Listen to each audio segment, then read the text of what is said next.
Welcome back to the TMF Podcast. This is Lauren over here, hosting it on the TMF Podcast from TMF Apparel. As always, I'm wearing my TMF gear. We're also hosting this on Planet Podcast, so check it out there as well. Live on TikTok. You can check us out at TMF Apparel on TikTok as well. Today we are joined with a guest, Jeffrey Kerins, who is going to talk to us about men's mental health, depression, anxiety, all kinds of things that affect us and honestly fit the TMF brand really well, because it's not about just being tough. It's about being tough mentally, physically, emotionally, and sometimes we all need help. And Jeff had an amazing story that he shared with me, and he's here to help you guys out, help me, and we can all take something away from it. So I'm glad to have him here. His website is jeffreykerins.com. Links will be in the description as always.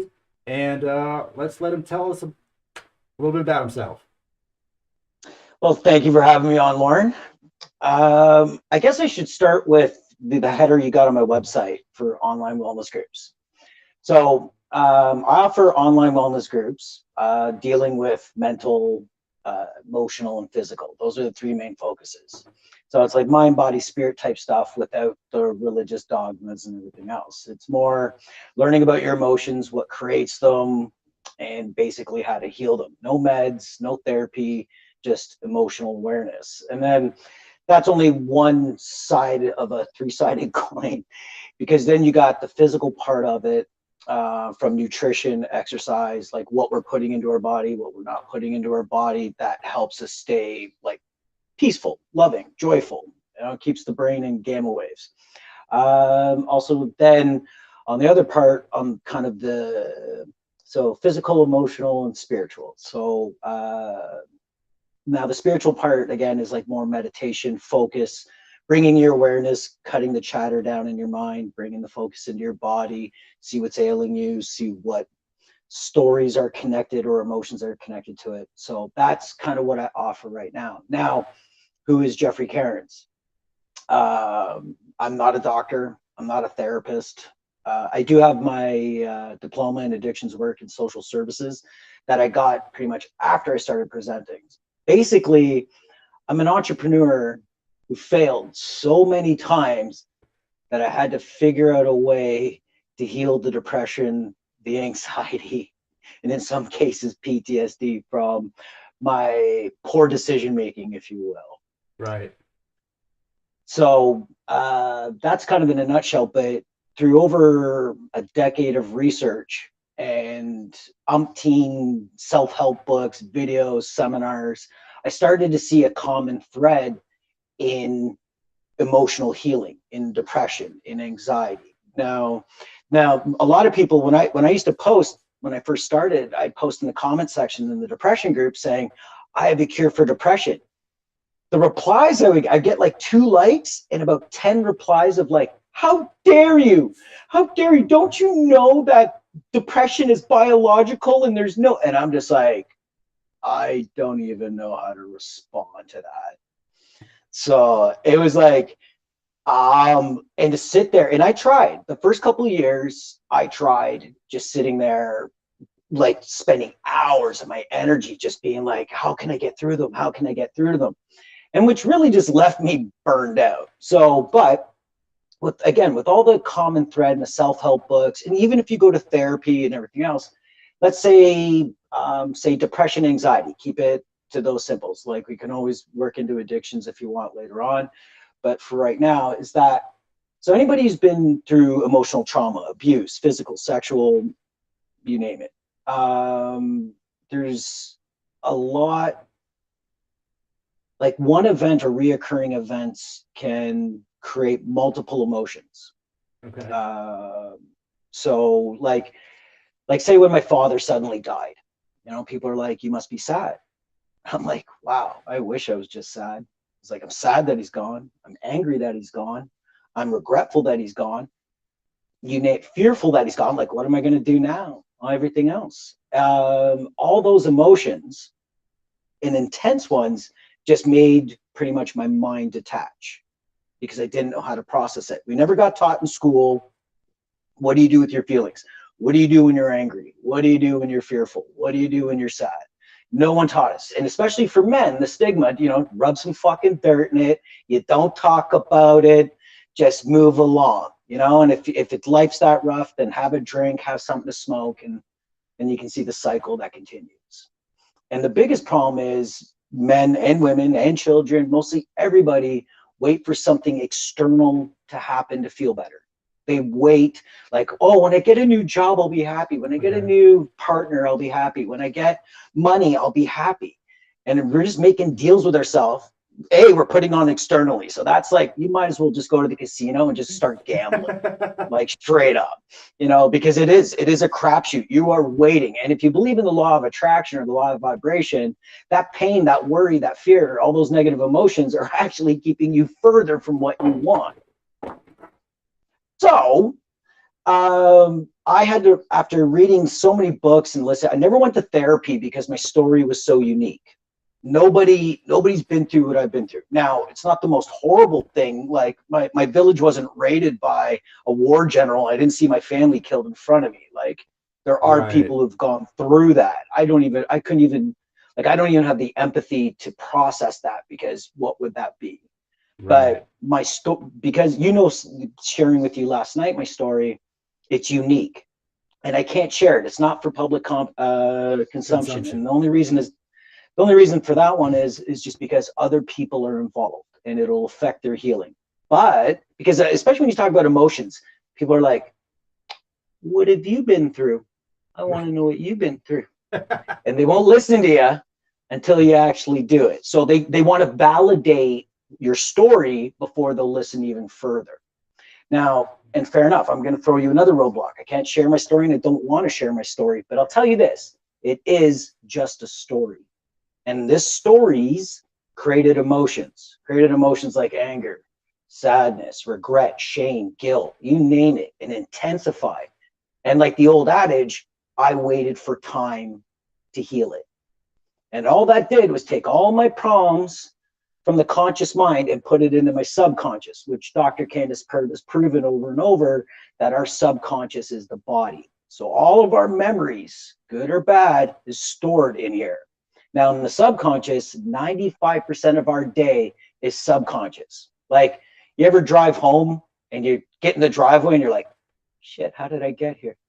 Your subconscious got you there while your conscious mind was playing around problems, whatever, this and that, not being happier in the present moment. It is what it is. I'm not here to judge. I go through the same things. Right.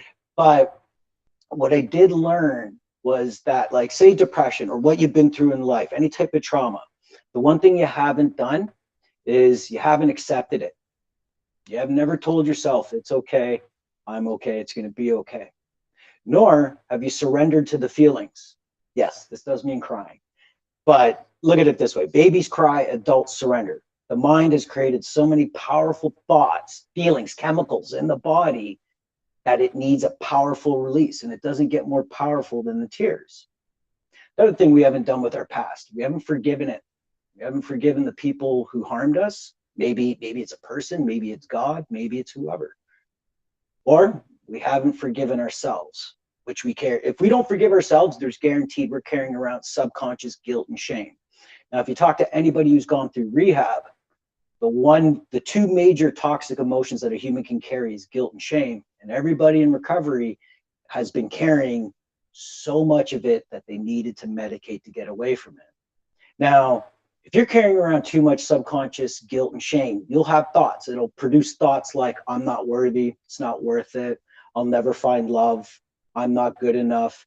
That's in the subconscious. It's programmed there because of the shame, the beliefs that we have, and the feelings attached to those thoughts that we have about ourselves.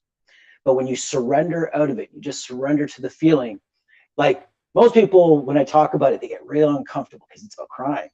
And they're like, Jeff, they're like, honestly, if I started crying, I wouldn't stop. And I'm like, fair enough, because again, that's the belief. But the good news is we're not a bottomless pit of emotions. We like, there's only so much. We can't go over to our neighbors and borrow a cup of sadness or anger, you know. You can only go over there and they can deal you some. Exactly. They can be like, you're low on sadness. Here's a cup of more shit. Just drink this. Mm-hmm. And you're like, oh my God. Oh, if I'm ever feeling too good, I'll just message my exes and wait for them to ghost me, just to put it into perspective who I am. Have an endless supply of emotions for you. There you go. Exactly. But you can empty the tank. It's like I'm a Canadian, so I use the analogy of a hockey fight. Like you'll see hockey players who fight each other almost every time, friends off the ice, because in that moment they let it all out, all the anger, everything, and it's just there. So once anybody who's ever been in a fight before, win or lose, once you get past the ego when you lose, win or lose, you feel good. You feel like because you just did something fucking primal that just got all the emotions out. Now, in today's society, we really can't do physical harm to people. It's kind of frowned upon. But again, you see the next generation, they start cutting themselves. Right. Because they still have the anger. They still have, grown up in shit homes, this and that, got the problems. But it's so frowned upon to even any type of aggression that they cut themselves. Right. It's the most horrifying fucking thing I've ever seen. And yeah, my son, he's not 14 anymore. He's 24, but when he was 14, he one time, he opened the door and he leaned into the fridge and I just saw his arm shredded. Yeah. Now, me and my brother, like that too. as a parent, you don't know, like I felt about this big and all I kept thinking was my baby's harming himself. And me and my brother grew up as tough guys, if you will, bullies for better case of a word. You know what I'm saying? And so I was like, I'm never going to teach my son how to fight. I'm going to teach him how to use his words and everything else. But I never taught him how to deal with, say, if he went through trauma. And that poor kid has gone through fucking trauma. Like, he's good now the last few years, but he watched his house burn down. And there's other stories I can't tell because it'll just incriminate other people. And I don't need that drama. Right. So, but again, back to the surrender part. When we surrender to our past, and we surrender to the anger, the shame, the guilt, we literally get it out of the body. Now, most of the times when people cry, a couple of minutes after, they'll kind of giggle, like they'll have laughing. They're like, oh, like, like, hee. Because what happened was you got so much negative energy out and the body wants to go back to its homeostasis that in that moment, you feel at peace. That is the power of surrender. It transcends your emotions. It transcends sadness, guilt, shame, anger, whatever have you, into peace, love, and joy. Not all the time. We don't live in that kind of a world right now. We are more divided, more segregated than I've ever seen on 46 years on this planet. 2 years of lockdown, it just divided everybody, right, left, everything else. And by the way, I think it's a good time to say this. I invented as-left before we became polarized in politics. So this is not political. This is not like, you know what I'm saying? It's not. It's an acronym. It's an acronym to heal. Acceptance, surrender, I'm going to give you love, one suggestion. empathy. Come on now. Come on now. As felt. Well, here's the thing, though. Well, that's what I was about to say. I was going to be like, fuck, now I got to switch it to felt as. Yes. And that just sounds all molesty-like and shit. So, but here's the thing, man. Trumpers that don't like you. Exactly. Yeah. Oh, I'm done now, man. Yeah. I'm fucking done. Yeah. Yeah. Lefties. No. Shit. 6 words to heal it all. Vote for Democrats again and again. Yeah. Exactly. So I thought I'd just bring that. It's an acronym. Now, how's this? It's like, so just for your viewers, acceptance, surrender, love, empathy, forgiveness, and tolerance. Let me break it down for you. If you've accepted everything that's happened to you and you're going to accept everything that's going to happen to you in the future. Now, psychological acceptance is saying to yourself, it's okay, I'm okay, it's going to be okay. Now, when it comes, say, to your past or the fears about the future, and you've surrendered to every single one of them without resistance, condemnation. And yeah, it gets shitty, especially when you're working out your trauma. It's dark. It's really dark. And you're going to have to tell yourself, this too shall pass. But most of the times we're programmed that if we're crying, we're broken, we're weak, we're somehow behind in the game. And it's like, just give me 5 minutes. Just give me 5 minutes. I just need to. And the stigma, whenever we see somebody crying, we're like, oh shit, that shit's got to stop. You hand them Kleenex or give them a hug because you want it to fucking stop too. But when you just let it out and you just take your time. Yeah, it's not something you really want to do in public, like it's happened to me standing in line at Tim Hortons. Oh, worst experience.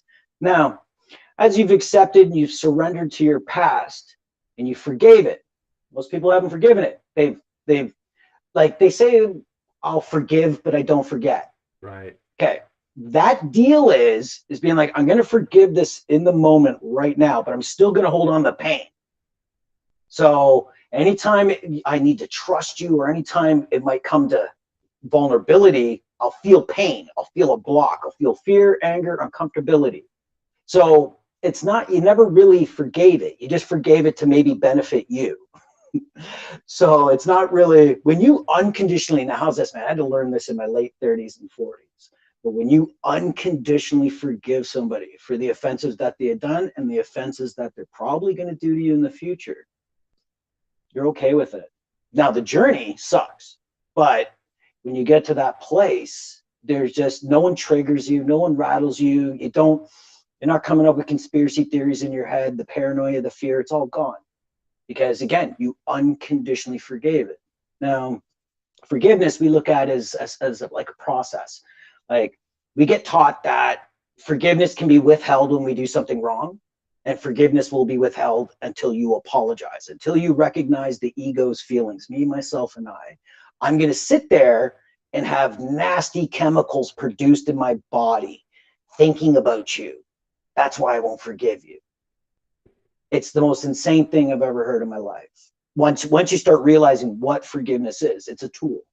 When you forgive somebody unconditionally, and usually has to do with family, friends within 1 degree, okay? That's right. The painful, that's the hard part.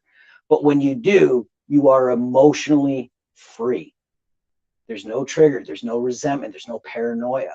It's you who's free. Now, I've learned that forgiveness is like a survival tool.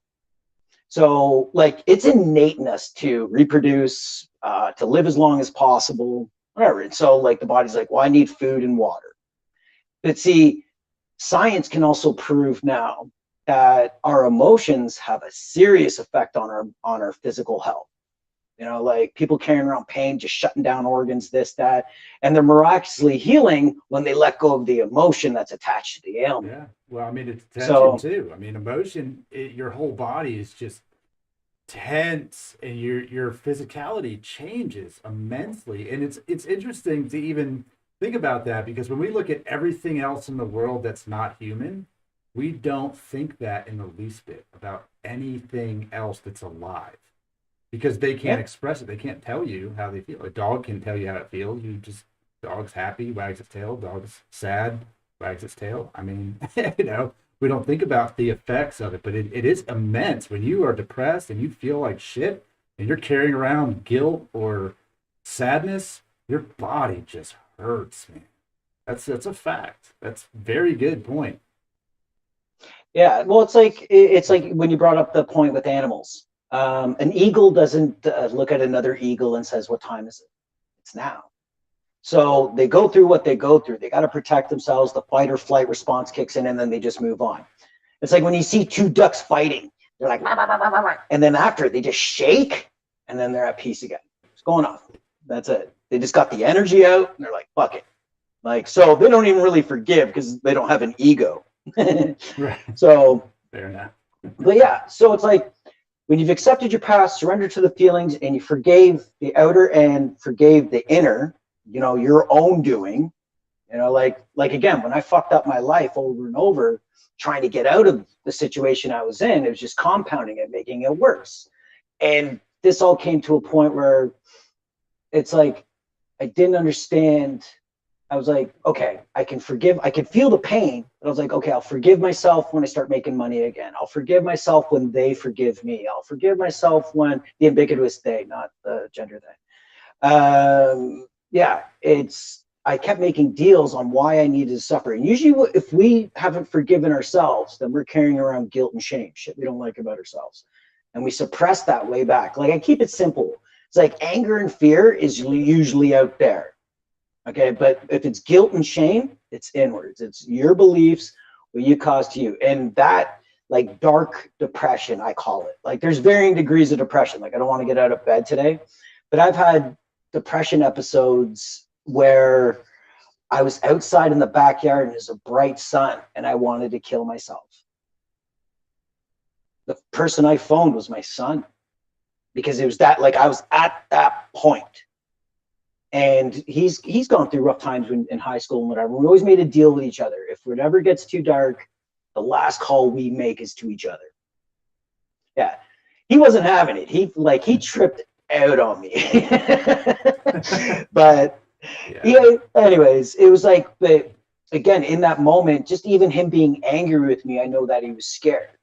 Right. You know, like, so it was like here's the thing about anger. You know, there's people, oh, you got a problem with your anger and this and that and blah blah blah.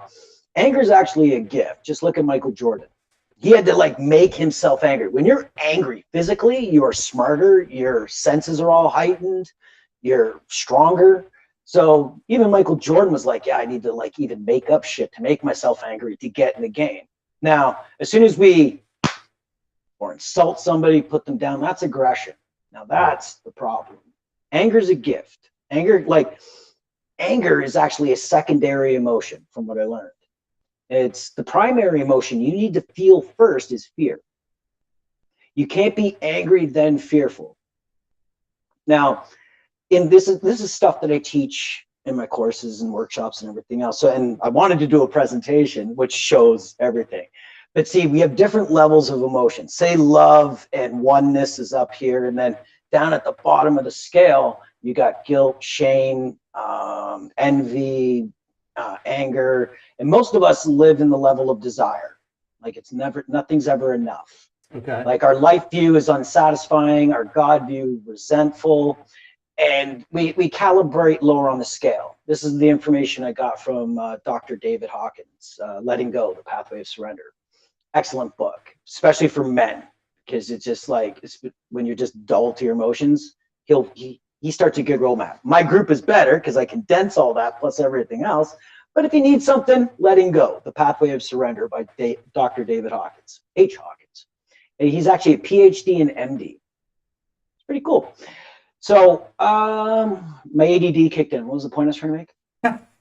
Well, you were going down that most of us live in just the desire stage, the area. That's right. So on the levels, okay. Right, so when we get scared and we just stay in fear and it's not being resolved, it'll automatically manifest into anger.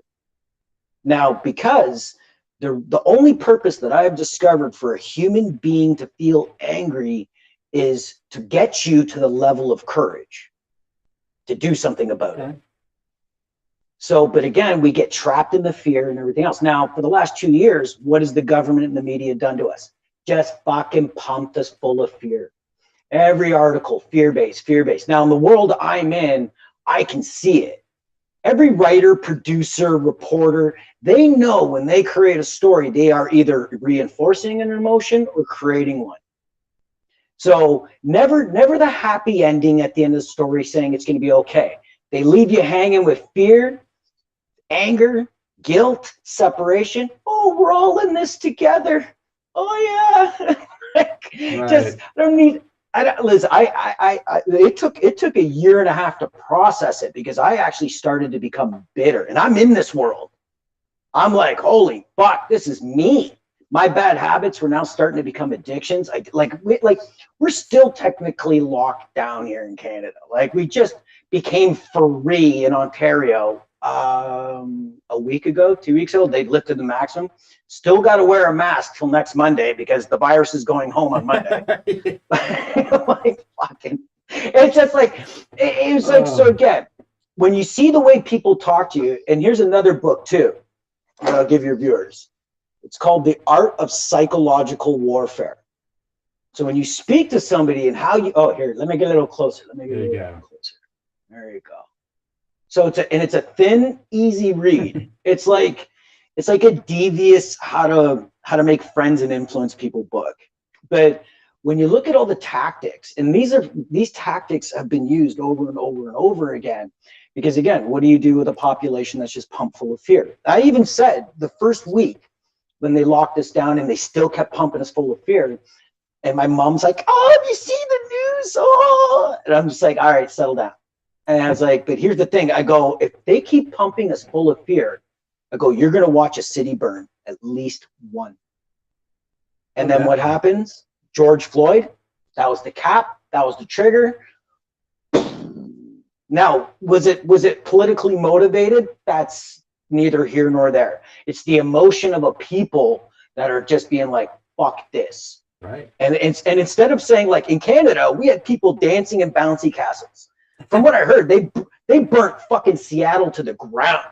Yeah. Like, Portland's still bad. Yeah. So it's like, give up in Portland. They were like, nope, we just fucked Portland. They're like, we're going to rebuild it. They're like, build it. Let me burn that shit too. I mean, it's insane. And first of all, to not to get too off on a tangent, but who the fuck lives in Portland anyway? Angry people. I've never been to Portland. I've been to a few places in the States. No one's ever been to Portland. I've never met anyone that was like, Portland's awesome. No one goes there. I don't know who lives there, but they trash it constantly. I know people who get a stopover in Portland. I don't know anybody's like, oh, I'm sixth generation. Well, I ran out of gas here. Do you have any? Fuck out of Portland. So again, now getting the anger out and everything else. So like fear, and again, anger. If you're angry, you're pretty much living in anger. Like not like Michael Jordan, I get angry for a game and forget about it, or a hockey fighter gets angry for a game and forgets about it. No. If you're sitting there waking up angry, going to bed angry, everything just irritates you and whatever, then there's something you don't have the courage to do. And most of the time, you don't have the courage to look inwards. Most of the time, you got to be a tough guy and you got to carry it. How's this? From 35 years of carrying it, the real tough part was actually going inwards and feeling all my darkness. That grows the balls. You know what I'm saying? Yeah. Like when you can sit there and face all your darkest shit you don't like about yourself and life and do nothing, not medicate it, not run from it, not distract it, and do it. Now, when you're working out trauma, it can take like a week or two. Now, if you're working out a day, 10 minutes. Like when you get good about it, because when you become like, when you learn L.E.F.T and how it applies to your emotions and your physical health, you just can't unforget it. Like I've been teaching this for over half a decade. People in recovery, they're saying that L.E.F.T was like the missing piece that they needed outside of recovery because it all made sense. It all brought it together. People with bipolar disorder. And now there's varying degrees of the bipolar disorder, and I'm not trying to sound like a snake oil salesman. But when I taught this one woman L.E.F.T, I got back to her a couple of months and she literally cried to me for thanking me for coming into her life and teaching it, because she said like she still has episodes, but where she was having 2 or 3 a day went down to like 1 a week. That's a lot. And well, again, because when you surrender to the moment, and now like we're talking about surrender just even like for the shit stuff, but when something is really good, even for an afternoon, whatever, this and that, and things are really good, surrender to that moment as well. You know, like surrender to the joy. Yeah, sure, it might be over soon. It might be over in an hour, a week, a month. Doesn't matter. Your mind will want to know, but then takes you out of the moment. Yeah. But when you surrender, like you're sitting around having a couple of drinks with friends or whatever, and the conversation's great, you just surrender to the moment, just in that. And so that conditions the body for more peace and joy. So it helps the mind have more peaceful, joyous thoughts. You know, Dr. Joe Dispenza goes into that huge, like, and he breaks it down scientifically, like how our emotions are created, how they're stored, and but he also brings like a law of attraction on a quantum physics level into it, which is quite amazing. I'm done. I've read 2 of his books and I recommend them for anybody, but like that's way out there, you know, like that's like the advanced program for someone who's just depressed, anxious, apathetic, trying to find a point or a reason in life, and you know everything sucks around them. This L.E.F.T is your perfect solution. So, and yeah, so forgiveness ain't your thing because we're very selfish people. So forgiveness is a very hard thing, and again, especially when we're conditioned to it. Like, they got to apologize to me, or they need to get cancer for me to forgive them for what they did to me. Figures my phone would ring. That's all right. So it now, but again, when you look at forgiveness as a tool, being like I surrendered the pain out, and I'm going to forgive it so the pain doesn't build back up. That's what you're using forgiveness for. I forgave myself. So when you got that ex, that family member, oh, you remember when you did this when you were 12? Yeah, I forgave myself for it. Now, people who like to punish people, consciously or subconsciously, hate that when you say that. No, I forgave myself. Because they're just like, what? Wait, no, I want to hold this over you and everything else. There's a lot of freedom that comes from forgiveness. Now we get programmed. They're like, Jeff, why don't people forgive themselves more? Well, think about the first time you ever fucked up. There you are. You're 2 years of age, crawling along, just dropped the log in your diaper. Life is good. And you pull yourself up on the coffee table and you see a glass there and you push it over because you might be funny. And then all of a sudden people are like, what are you doing? So the energy just changed and all that bad energy is focused on you. And they're like, you need to say sorry. And you're 2 years old. You're like, what the fuck is sorry? Well, that's a word. That's something that you need to do when you do wrong. And if you don't say that word, then you should feel guilt and shame until you do. Wow. Okay. So, and you see the kid feeling bad, everything else. It's the power. Now, most parents do that because they don't want the inmates running the asylum. I get it. And their parents taught it. And their parents taught it before that and everything else. Now, here's the problem. If you conditioned your kid that forgiveness is something exterior, what about when they leave the house and they go out in the world and they fuck up and make mistakes and people don't want to forgive them? Like, no matter how many times they say sorry, they don't know how to forgive you, so they can't. So that means you're left with that guilt and shame, self-hate, anger for the rest of your life. Fuck that. No, man. You work it out. You process it. You empathize with yourself where you went wrong. Like, we all have a moral compass. At the end of the day, I really don't believe 98% of people want to dominate the world and be part of the 1%. I don't believe that. I believe everybody, like, what made me find my peace during this lockdown and come back to a level of, okay, I want to help people again. It's basically, we all just want to be accepted. We all want to be loved and accepted. But there's a lot of reasons for that to be right now. What's your political spectrum? How tall are you? How dumb are you? How much money do you make? Everything else. So when you can just accept yourself for the darkness and the light, you find a peace in there that, like, you don't go, like, I know if my buddies are like, yo, we're going to Vegas for a weekend, I can't jump on that train. Just where I'm at right now, because I know I'm going to come back with more problems than I went with. Because I know me. And if you put that much, going to those casinos, you pump that much oxygen and alcohol and drugs into me, it's not going to go well. It's not going to go well. Like, now pushing 50 won't go well for my health. But before that, just being like, oh, with these animals, it's just not happening. But it's more like, you'll hear a lot of people being like, well, why? I'm just trying to look for somebody who accepts me for me. Right. You'll never fucking find that. And if they're saying that, then they're a victim. It's a victim mentality. And what do victims attract in this world? Predators. People who will hold that power over you. But when you can accept you, for all of it, the love handles, the bad habits, the swearing, the everything else, then you will match somebody who accepts themselves to that level. And that's how you get rid of the toxic codependency of it all. Toxic codependency, especially for the punished and the forgiven, they put their self-value on other people's opinions. They become one to the other. Like, I usually like to fuck with people because when they're in love, whatever, they just met someone, or when they're really sad for breaking up, I'm like, well, what do you miss about them? I miss the way they make me feel. I'm like, aren't you a selfish person? I was like, so if they're not pleasing you, then there's a problem?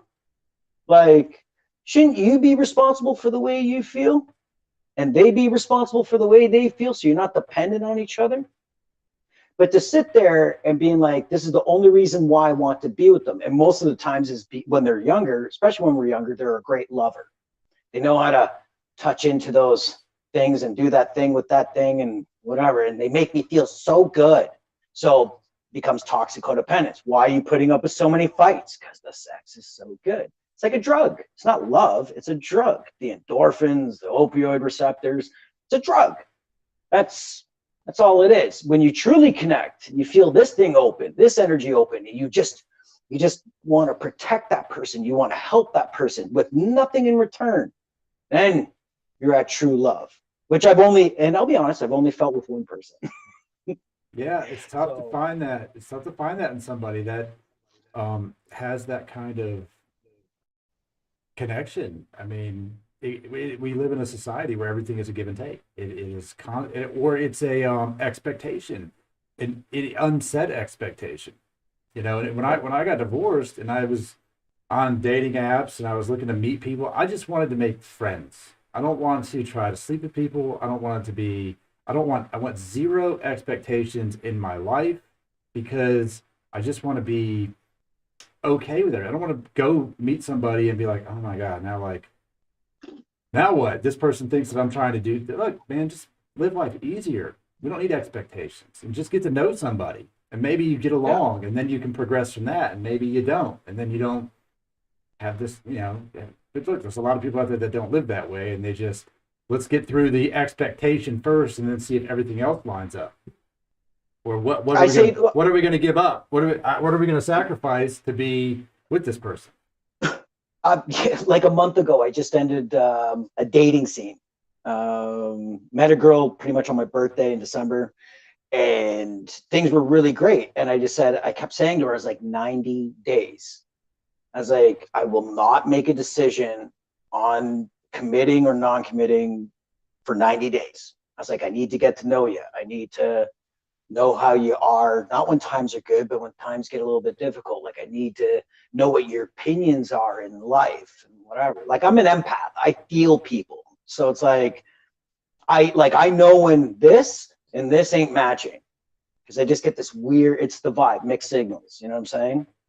So, and I think everybody in life's an empath. They know how to feel if they're open to it, if their mind is open to it. If they're open to it. Some people just shut down and they don't feel that. Well, all they do is think. Yes. I'm gonna rationally analyze you. You know, if it's walking like a duck and it's talking like a duck, shoot it, because it's a duck.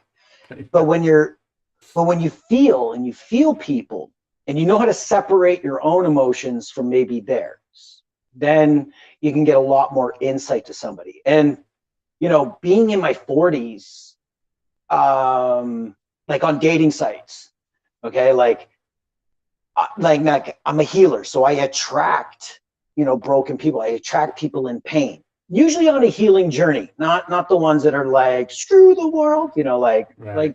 like, thank God the universe has given me at least a bit of an open mind where I can have a conversation, you know. So, but then you got the ones like, I don't know, the ones with the really bright white teeth and, like, you know, they're wearing suits and stuff. I swipe left. I'm like, like, no, I don't know. I don't think we would vibe at the country club, considering I couldn't even afford going to the country club.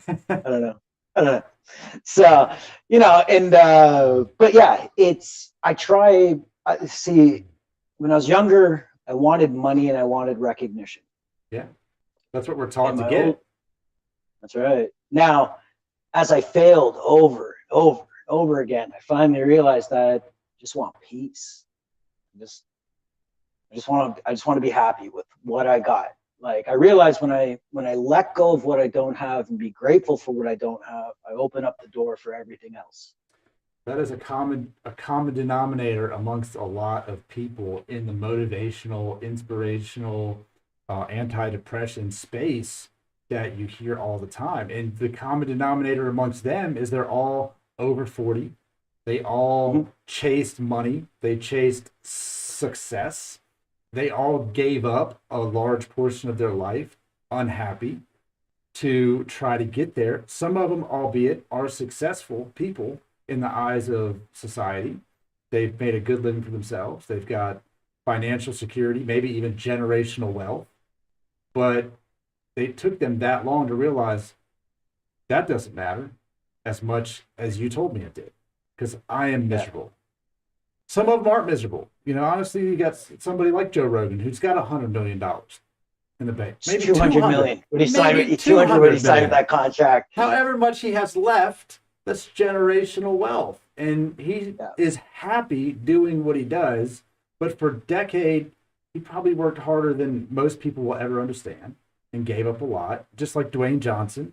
We didn't see Dwayne Johnson with $7 in his pocket. We didn't see Kevin Hart when he was almost homeless. We see him now. Oh, they're successful. You know, I ask them who is no longer in their life that they thought they would be there the whole way and let go when they were at the bottom.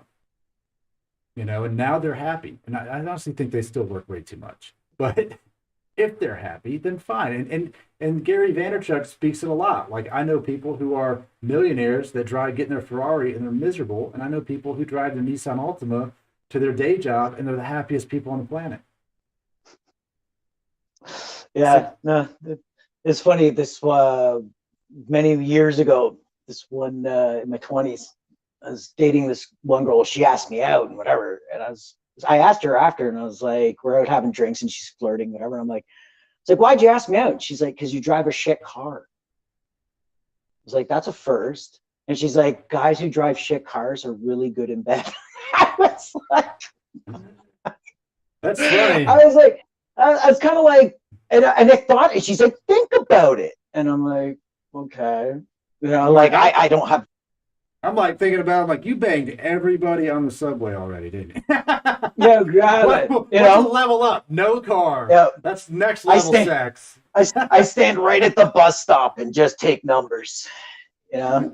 So. She's like, you want a bus ticket? Here's my phone number. Call me. Yeah, exactly, man. I know you're good, buddy. I know you're good. You got food stamps? You got food stamps? I know you're good. I know you're good, man. She knows a lot of names on this bus. Yeah. She don't even live here. They named the stop after. No. So I'm sure she's great. I'm sure she's doing fine. I don't think she died of AIDS or any STDs, so I think she's doing all right. She's fine. I better check Facebook. I don't know. So she drives the bus now. It's the bus driver. Exactly. So now, like, see, I've been doing this since I gave my first presentation in 2016 on L.E.F.T, and it's grown from there. Now, the reason I know L.E.F.T works is because I've been plagiarized so many times.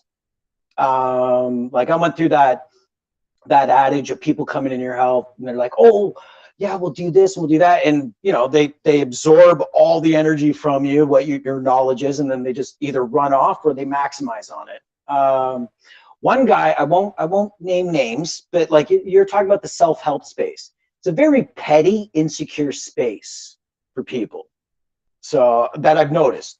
One marketing guy that I grew up with, when I was talking to him, first of all, he's like, L.E.F.T will never work. And I'm like, why not? He's like, people are too stupid to remember 6 words and what they mean. Okay. I was like, I got faith. But he was also an asshole himself. You know, he's like, oh yeah, this guy could use L.E.F.T. Anybody who like makes fun of L.E.F.T can really use L.E.F.T. That's the best part about it. Yeah, but so I would post in other people's threads and whatever, this and that. So I shared this. I won't mention names because, like, let's say what, over 3 million followers. Is that somebody credible? Potentially, yeah. Potentially someone who's built enough. I mean, you can take followers. Yeah, no. I like what this guy was saying. He seemed real. He seemed legit. Whatever. So I shared one of his things to a page with L.E.F.T, and he actually, because he's so interactive, he actually like loved it.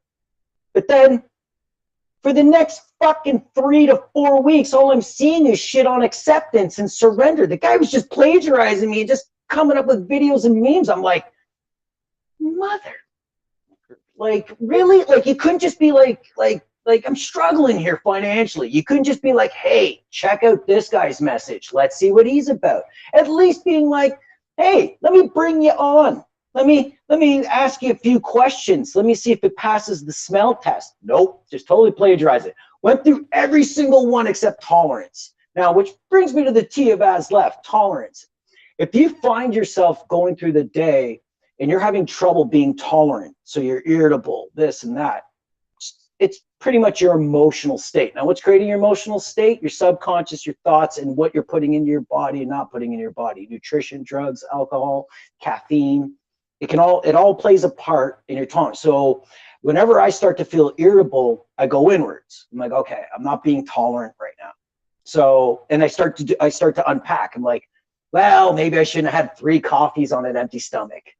You know, that could be number one. So then I get some food in me and whatever. And if I'm still processing and whatever, it's still irritable. It's usually something in our subconscious like that's come to the surface. Now, the way our subconscious talks to us, it talks to us in feeling, then thought.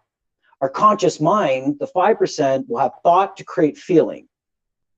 So, yeah, people, I love it when people are like, well, I don't really love it, but when you're watching the law of attraction videos and they're like, all you got to do is just get to a place of gratitude and just feel it and be in the moment.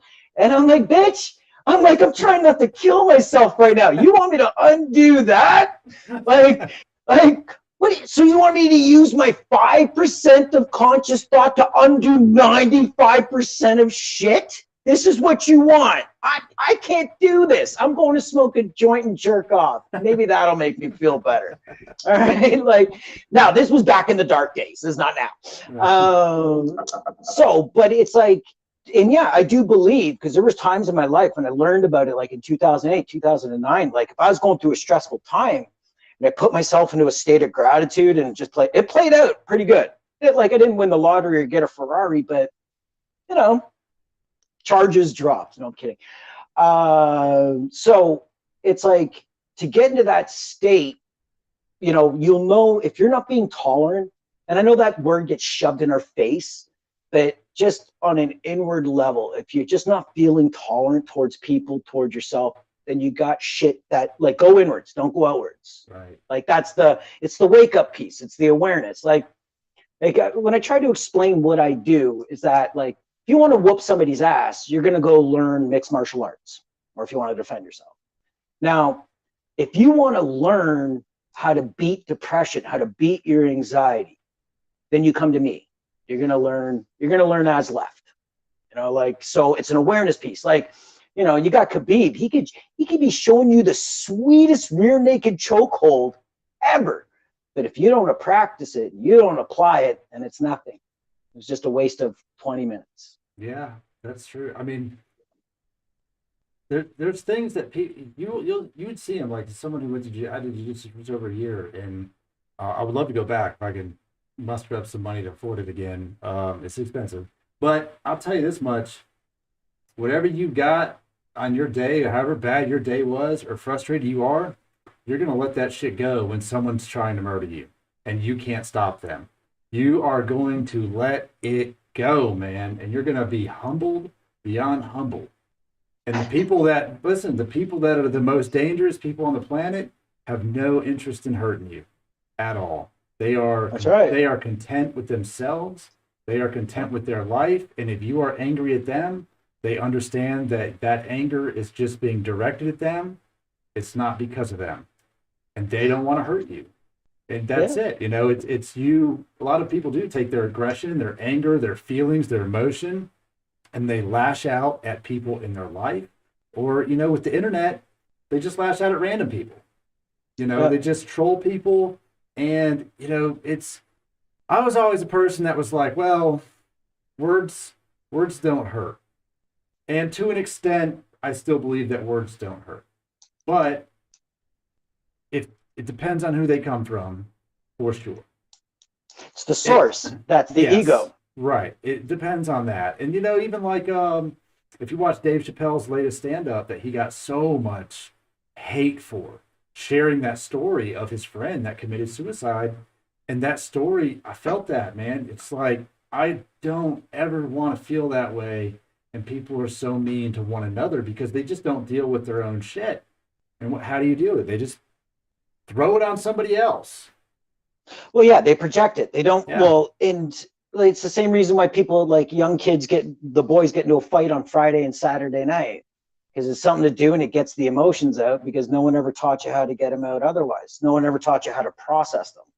Yeah. Like as left, a couple people have said that it's the ultimate emotional regulation that they've ever learned. So, and again, like you can read 1,000 self-help books, go to 1,000 seminars and everything else on healing, but they're going to say the same thing, but they're going to put their wording on it so they can get paid. Me, I give the video away for free, everything that I learned. There's one video, I did it 4 years ago. It's on my YouTube channel. It's not the best video, but it's there because I want somebody, when I had no money and I had to learn and whatever this and that, that's me giving back. Yeah. The only thing, like everything I've learned from somebody else. I wasn't fucking sitting under a banyan tree and it was like, oh, here's all the peace and this is all the knowledge. Right. No, man, it was like reading this book over and over, reading the next book, reading the next book, reading the next, still not learning. And then life showing you the experiences again. You're like, oh, okay. All right. I see it now. And again, you'll see a common theme through it all. So again, like when we are carrying around emotional pain, our vibration becomes low. We feel dense. It's like when people have gotten shit off their chest, they've gotten emotions off their chest, or they surrendered. And what do they feel? They feel lighter. They feel connected. Now, I had a spiritual experience, a crazy spiritual experience back in 2010, which felt like an exorcism. And basically, I was standing in the shower and all my worst fucking memories decided to come up in mental images and give me the emotions attached to them over and over and over and over and over again. Right back to when I was the age of 3 and I pooped on the neighbor's lawn because we were playing hide and seek and I needed to really go. And all the mothers in the neighborhood, just like, you dirty kid, like just shamed the shit out of me, man, literally. So, and it was like, took me, I didn't even remember that. Took me right back and I threw it all up. Like I literally threw up 6 o'clock in the morning. And when what came out of me, it wasn't bile, it wasn't food. It was nuts. And when I stood up, I felt so loving, more loving than I've ever felt in my life. I felt connected. Like all the hair on my body was standing on end, even though I was in the shower. I felt like I was plugged in to like this electrical current, whatever that's not. I went and researched it, and pretty much the closest thing is I had a kundalini, where all, like, they call it the serpent, going up your chakras and pushing out all your negative, worst energy, and just opens you right up. Yeah, that made me a believer. Doesn't mean I didn't join a yoga club or anything else after that, but but it gave me, and after that, I became like crazy psychic, crazy mystic, my intuition was off the hook. And I just looked at life and people differently. Then, as you know, I went through some shit and it just went all away. And it's funny because what happened to me, say in 10 minutes, that brought me back to a place of love. For the last 10 years, I've been piecing it back together, doing it the slow way of just healing, unpacking my childhood, unpacking this, unpacking that, unpacking shit I don't like about myself, surrendering to it, accepting it, and just slowly but surely just getting back to a place of peace. Like when I meet somebody, I don't have the mistrust in my head. Are you going to be like the others? No, man, it's a fresh, clean slate.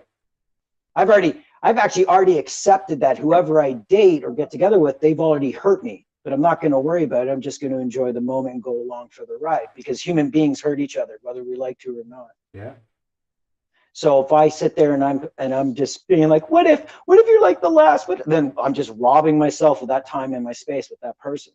Definitely. So that's kind of like the stuff that L.E.F.T helps with. There is like, I don't want to be like a car salesman, but it is true. When you have an open mind, there is no emotional trauma that L.E.F.T can't heal.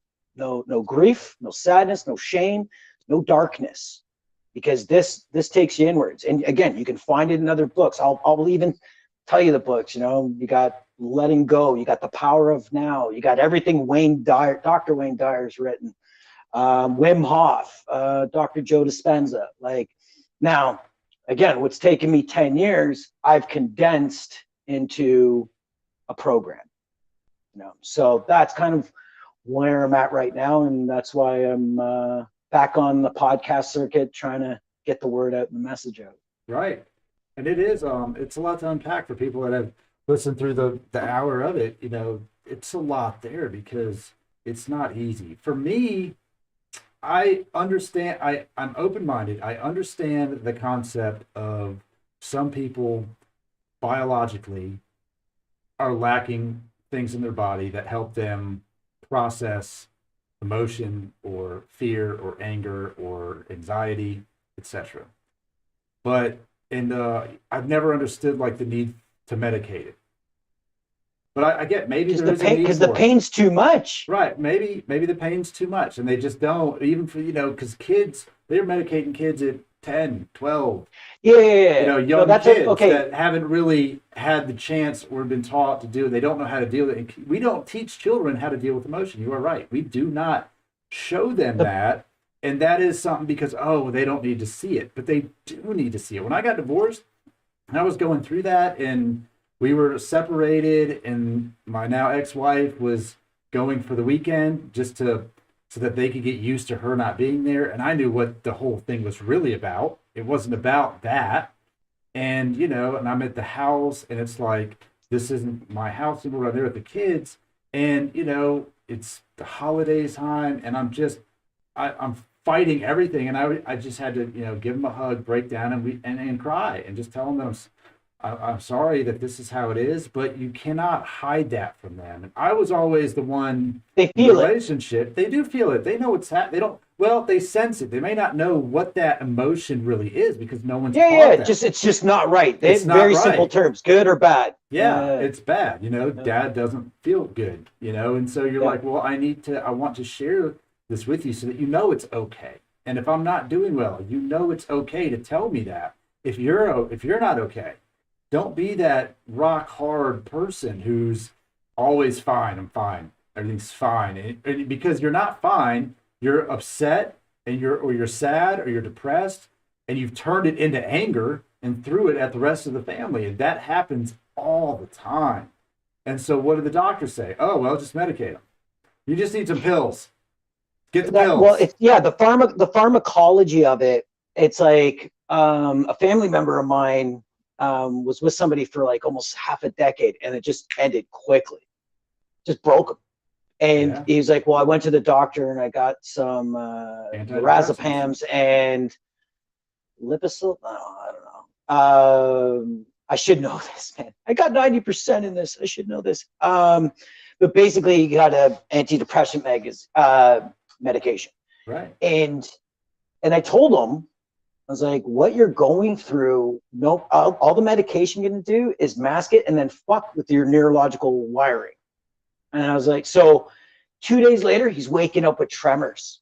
And then I was like, what did the doctor say? And he's like, he said just that it's part of the process. I'm like, part of the fucking process? Really? Like, can't eat, can't sleep, can't get a hard on. Oh yeah, can I have another? Like fucking, and it was like, but again, he was raised as a tough guy. And it was like, so he doesn't get the essence surrender. He thinks if you're crying, you're fucking broken. Go to the next room. Nobody needs to see that shit. Yeah, I mean, that's for real. My friend, was on an antidepressant like that, and they're like, well, I mean, the effects of it, I have to take these, or I just get really depressed and stuff. And you're like, okay, well, that doesn't sound ideal. I mean, I'm not gonna. And then when someone in their life would be like, well, you're having a bad day. Did you take your meds? And that's a giant fucking knife to the feelings right there. That makes them very angry. And then the side effects, like, what are the side effects of this shit? Well, you get lower libido, your sex drive's kind of goes. I'm like, this sounds awful. I don't like, if I don't take it, I want to off myself, and people around me are on edge. And if I do take it, I'm numb to happiness, and a lot of things. That's right. Great, and it's like, man, there's got to be another way. And I'll tell you this, when I hit my lowest point this year, and I was sitting there like, man, this sucks, and somebody said, well, maybe you should try taking the medication. I was like, fuck, that doesn't solve any of this shit around. Like, what I need to do is I need to solve the problem. I need to address the problem and solve the problem. Now, here's the thing. There's some people who can't, when the emotion gets too much, when your life breaks that hard. And like I said, me and you've had a private talk about, Right. you know, just shit that, like, how would you even process that, to begin to process that? But the pain is there. And the pain is like just moments, or like a life of uncomfortableness, detachment, with moments of rage or severe pleasure because you took drugs or you're getting laid or whatever, this and that, just little drips and drabs of it. Now, the one thing I don't mind about like antidepressants is that it should be a way off. Like, there's people I've met, they've been on them for like 3 years. I'm like, I can't date you. I was like, it's like, I'm not getting the real you. And I don't know if I've got the time or the patience to unpack everything that got you to that point. Like, do I need to put up with your rage? Do I need to put up with your bad moods and everything else? Like, no offense to that person, great person, but where they're at consciously, and me, like, I've got very few days left of like looking somewhat cute. Like, I used to be very good looking as a younger guy. COVID fucked me up. Lost the hair, you know what I'm saying? Like, but also too, I don't know if you can see the scars and everything else, but when I was 20, I was actually ironically walking away from a fight. And one of the first times I was walking away from a fight, and the guy smashed a bottle in my face. Oof. Cut my nose off, cut my lip off, cut this off, just walking away.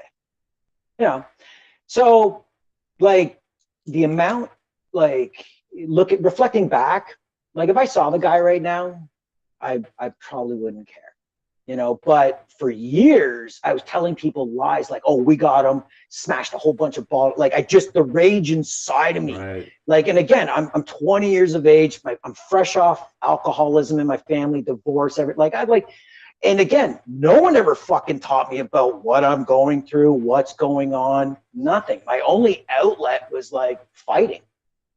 I didn't really like drinking or drugs because I felt out of control. And I felt like I needed to be in control always, because out of control, what will people think? Ego shit. Yeah. So yeah, no, I grew up a fat kid. Yeah, and like I got up to like grade 9, walked through those high school doors, 210 pounds, all 5 foot of me. Yeah. Yeah, so that again didn't, and then I went through the change of losing all the weight, everything else, and then I switched schools, and it was like a culture shock. From like, I'd be introducing myself to people and be like, oh my God, your name's Jeff? Oh, these girls were like screaming and whatever, and they wanted to get to know, and I'm like, what, who, what? But again, because I came from a divorced family, all I do is get into relationships and fucking fight, argue, because that's all I knew. Yeah. And then I became a father at 22. Life choices. Yeah, you know when they say that topic in sex ed about pre-cum? It's true. So, oh yeah, when my pager went off in the 90s and I called back the number, and she's like, I'm pregnant. No, you're not. It's like, my swimmers ended up on your back. But, you know.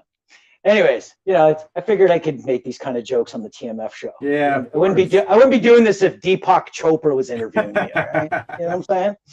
But I figure, why not, man? Let's have some fun. Because I figure your audience is not like, they don't give a fuck about the politically correct. If they are, they ain't watching this. No, they're not. So, I mean, if they've watched any of, even on Planet Podcast, I mean, I'm so straight down the middle of stuff. It's just speak your mind, man. It's okay. Be open-minded. If you want to be closed-minded, maybe you'll open the door. But if you won't, then good luck. I mean, you know what opens a mind? Rock fucking bottom. Yeah.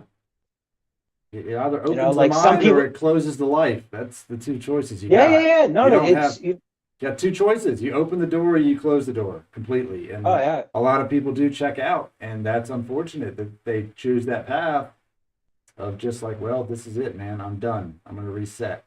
And other people, you know, a lot of the success stories out there are people who were at the bottom. They had no direction but up. You know, like, it cannot get worse than that. Well, let me tell you something. Well, how bad it gets, it can always get worse. You just need to decide where the floor is. That's right.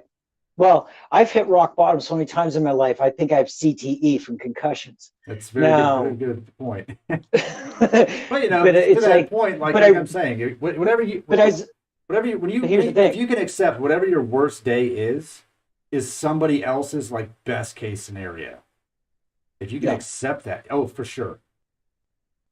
You can, I'm not going to go. I'm not going to go into those stories you that can I go told into you that story, about. but let me tell you something. There's somebody else out there who is literally bleeding out probably right now in a situation that Well, then their the worst problems are case about to be scenario. over.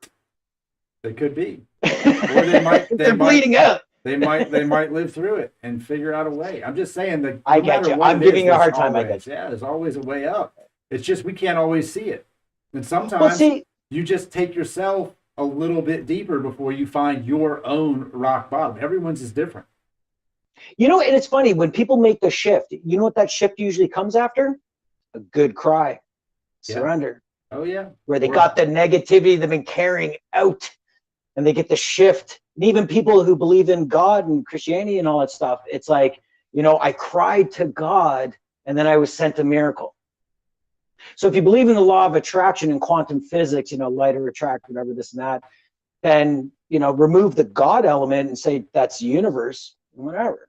So, but I've learned that like rock bottom is very, like I've hit rock bottom at different degrees in my life. Like I've hit rock bottom, I still had a roof over my head. I've hit rock bottom, I had no roof over my head. I've hit rock bottom with health, I've hit rock bottom with not health. And it's like, right.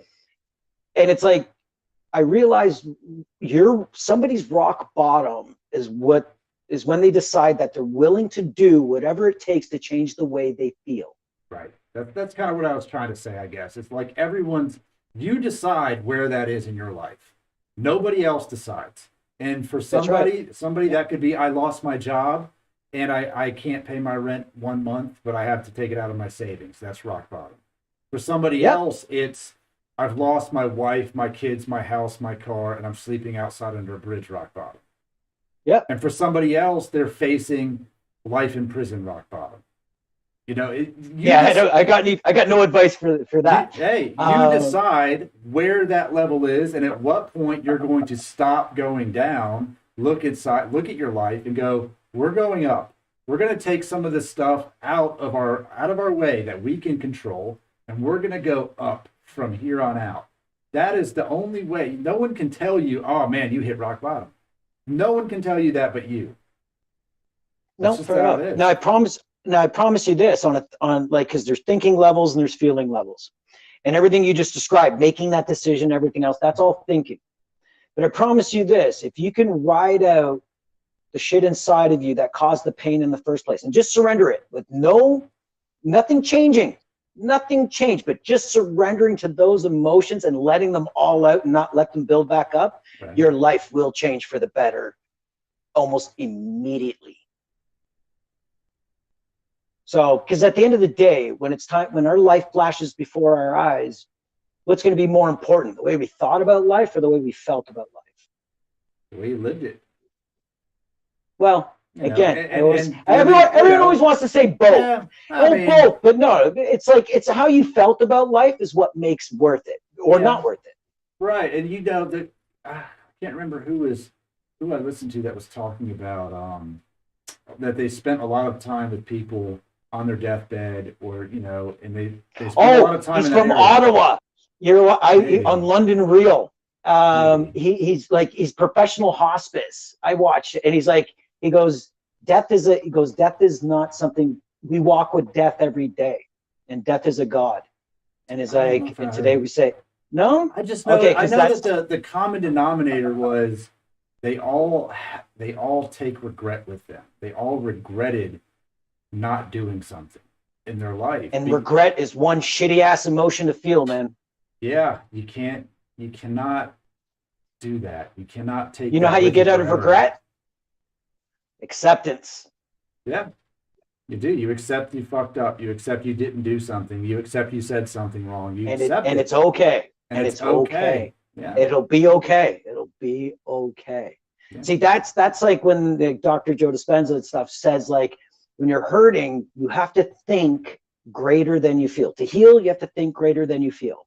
So when you're feeling like shit and you're surrendering to it and everything else, you literally have to take that 5% conscious mind and start the new programming, start up the new neurons firing and get them wiring together that it's going to be okay.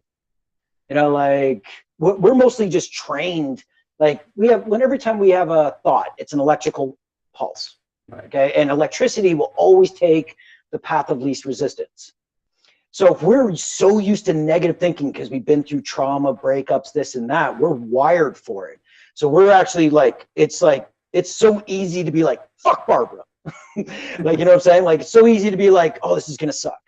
It's that fast. It's lightning fast. So when you actually, and again, the body is just a reaction to the mind's thoughts. So if you're going to get rid of those synapses, those neurons, and you're going to create new ones, in these moments, you literally have to think greater than you feel. Now, that doesn't mean fight it. It means surrender to it, but you're going to have a new narrative. Accept it. I'm going to accept it. It's going to be okay. So the next time, you're now groomed. So when shit's being coming at you in life, instead of going to your old ways, you have new neurons firing to automatically being like, here's the thing about acceptance. Anxiety cannot live where acceptance resides. Anxiety's prime emotion is fear. If you have no fear, you have no anxiety. I can get behind that. Yeah. And how's this, man, in a nutshell? Listen, you could have 1,000 comments being like, no, you don't understand. I've been through this and I've been through that. And it's, again, like, you'd love to spend the time to work with them and everything else, but like, daddy's got to get paid. All right. So again, I'll give it like what I teach, I had to learn myself. Now, I'm not educated enough to diagnose people, even though in the addictions counseling course, we went through psychology and whatever, but like generalization, you know what I'm saying? Like, so it's like life coaches. All of them can like eat a dick. Most of the ones I've met, they're like, they will try and back up what they say, being like, well, I paid $29.95 for my NLP and I'm a life coach. I'm certified and that's why you should listen to me. And it's like, look, man, unless you've lived it or experienced it, don't fucking put the word life before coach. Baseball, coach. Hockey, coach. Football, coach. But telling me you spent $246, oh, I'm sorry, you acted now, so it was $29.99. It's like, it's like there's too many of them of people think they know what's going on because they read a fucking book and they read theories. That's what doctors do. Like, I can tell any YouTube channel who are talking about depression, this and that, I can tell right off the hop if they're just talking from something they learned in a seminar or workbook or they lived it. And this is what worked for them and what works for their clients. You can tell right off the hop. Right. You can see the emphasis or the lack of emphasis and everything else. Like the spiritual world, the self-help world, they're all trying to be something that they can't be. It's impossible. A human being cannot always be happy. A human being cannot always be perfect. And it's like, again, that marketing guy, he's worked with some of the big wigs in there, and he couldn't share a lot of stuff, but there's a lot of people that you see on YouTube that are very petty, very insecure, treat their staff like shit. You know what I'm saying? Like, and have them all locked down on non-disclosure agreements. Like, I saw a clip last night of Jordan Peterson talking about how. Him. Yeah, I mean, I listen to some of his stuff. I'm not a big fan base, but I listen to some of it, and it resonates with me, and that's everything. I take a little bit from everyone. But he had a clip last night that I was watching, and it was talking about how how when people listen to it, how he's recognizable now. People recognize him, and they come up to him, and they thank him, you know, that for helping them get through whatever they were going through. And they usually 12 rules to change your life. Yeah, they usually First one, clean your room. Yeah, they usually cry a little bit for what they've gone through. And he says it's sad that they had to go through that, but it's good that they've made it on the other side. But what they went through is not nothing. And when he said that, he was teared up. He's like, what they went through was not nothing. And that hit me, because you're right. You look at people that, I made it through it, but the journey that they went through, that was not something that you should just overlook and go, well, you were here, now you're there. That journey was something. It was not enough. See, the one thing I like about Jordan Peterson, I put him in the same category as David Icke, if that means anything to you. But the thing is, though, these are two men or two people, two human beings that stepped to the world and said, I'm just going to speak my truth. Yeah. Not trying to harm anybody. I'm trying to educate and attack. And attack. Like me, I get fucking anxiety just watching them get attacked. And it's like, holy shit, like I'm projecting, like, what if that was me? Like, you know what I'm saying? Like, how do these guys deep do in the it? pain on Jordan Peterson. They went You know, deep in like, the paint. Oh my and it God. almost killed him. It almost killed him. But see, like, well, yeah, no, he got the benzo addiction and everything else. He's an intimidating fellow on one level because there's people who use $25 words, he uses $50 words. Right. And he can talk so fast and so articulate that I'm like, oh, I'm just gonna wait outside.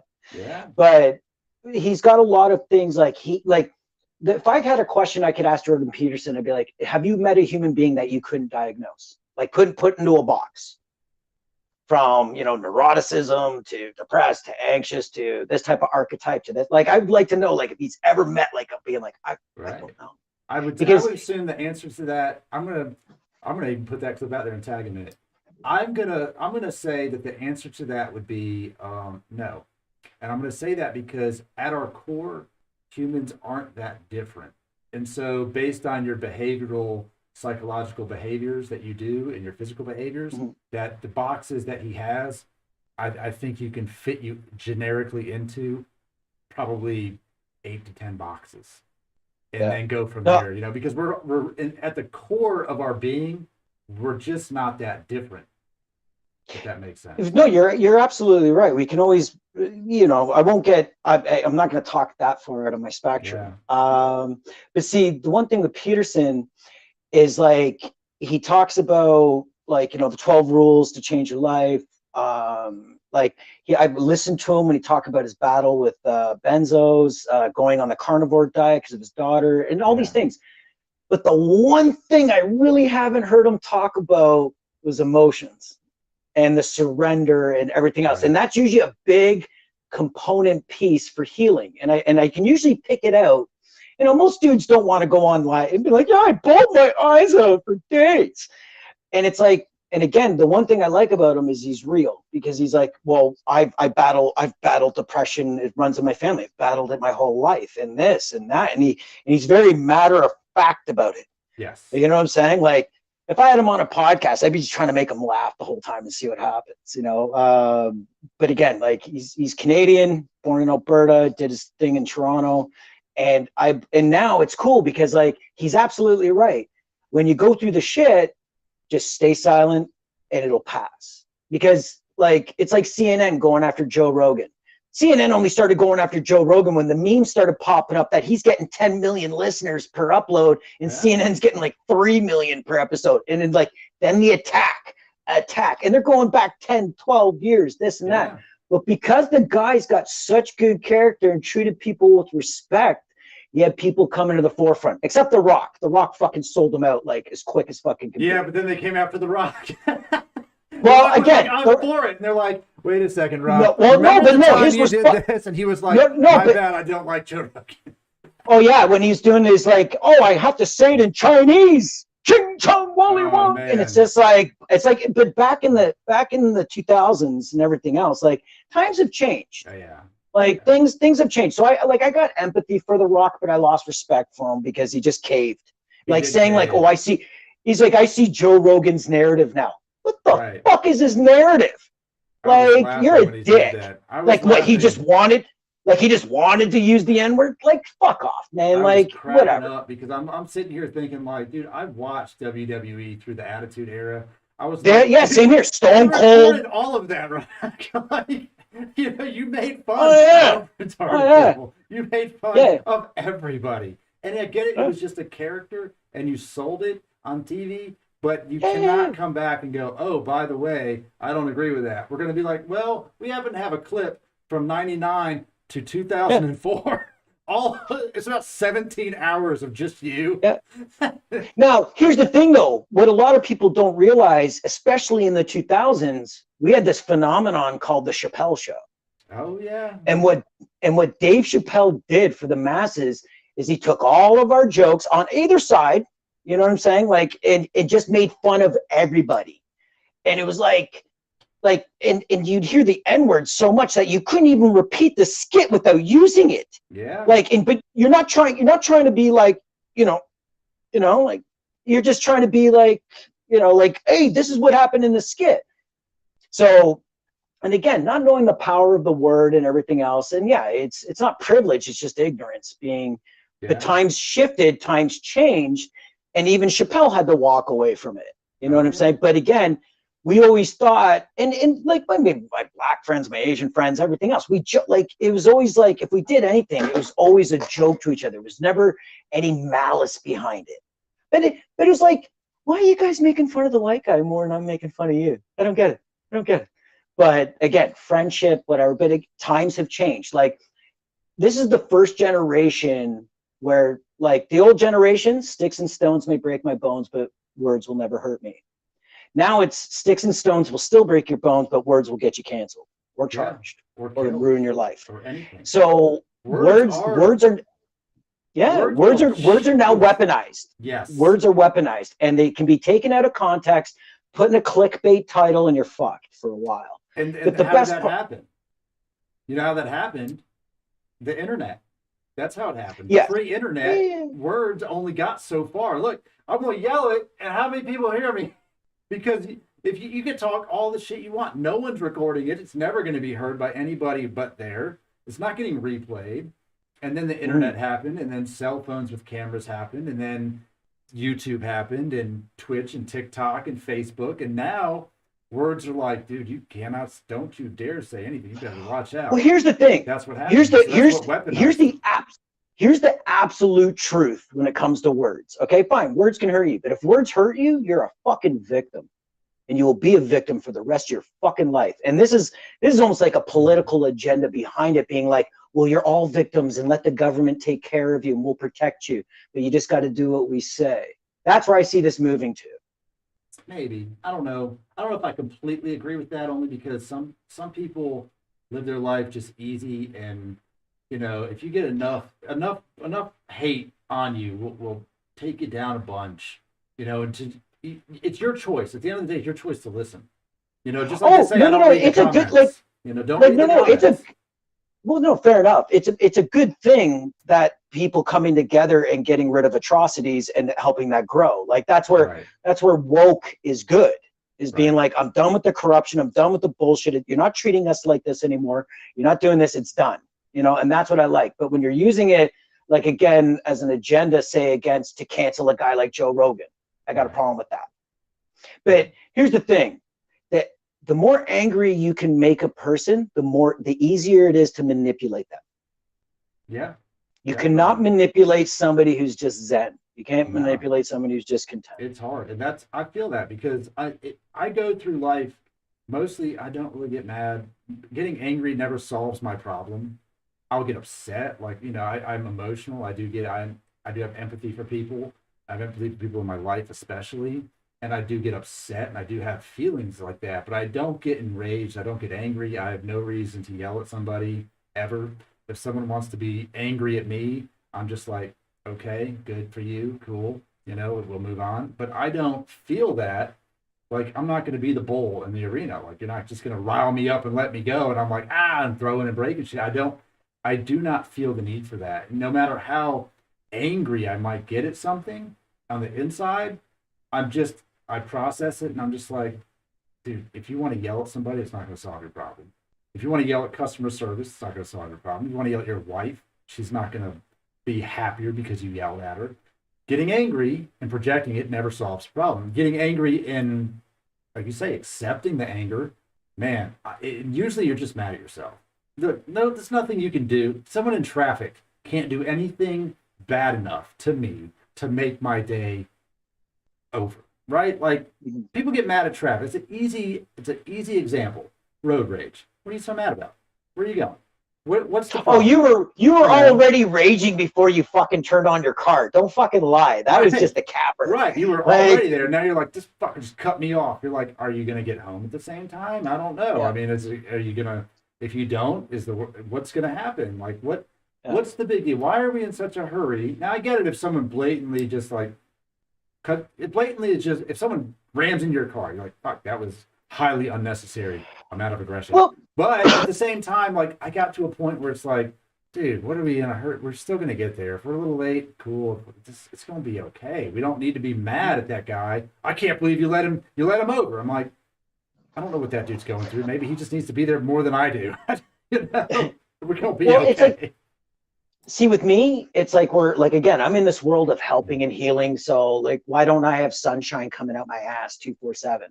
Like, I've still been waiting for that day. It's not going to happen. No. Now, I do get angry, and like, maybe sarcastic angry. It hasn't turned physical in years. It's just, but I don't stay angry. I get angry. I do what I need to do, and I can process it with usually in seconds. Or if it's my baby mama, it takes a day or two. No kidding. He's 24. There's no baby mama. Right. Yeah. So no, but it's like when I was younger, the anger would stay, and it would stay, and then what can I do to calm down? Now, again, like as you process it, accept it, surrender it, I'm just angry. Usually when you do nothing with anger, it just turns into tears. Yeah. Like, and then the energy's gone. You can forgive it. Like, why can't we forgive someone? Because of the way it fucking feels. They fucking hurt me. Okay, well, if it hurts, then you haven't surrendered. You haven't surrendered to the way it felt. Like you're still holding it in, like there's some reward. I think that at the end. I don't know. I think my perspective on that would be you can't forgive them because two reasons. One, you think that they hurt you on purpose and you kept them in your life and they're going to keep doing it. So you can't forgive them because you have accepted something, but you've accepted that they're going to continue to hurt you and you're going to continue to dislike it and you won't let them leave. Okay. Does that make sense? Maybe I worded that wrong. No. That's okay. No. That was my old school thinking. But when you learn what I've learned, you just learn that nobody hurts you emotionally except you. Okay. I guess. That's true. That's true empowerment. The empathetic side of me is still like, man, I know you didn't mean to hurt my feelings, but I allowed it to hurt. Does that make sense? I guess that's how it works. Like you didn't. Well, you believe. Well, you have your defense mechanism and you have your vulnerable side. Right. Okay. So on the vulnerable side, like when I was younger, it'd be like, well, I don't say I love people unless I really mean it.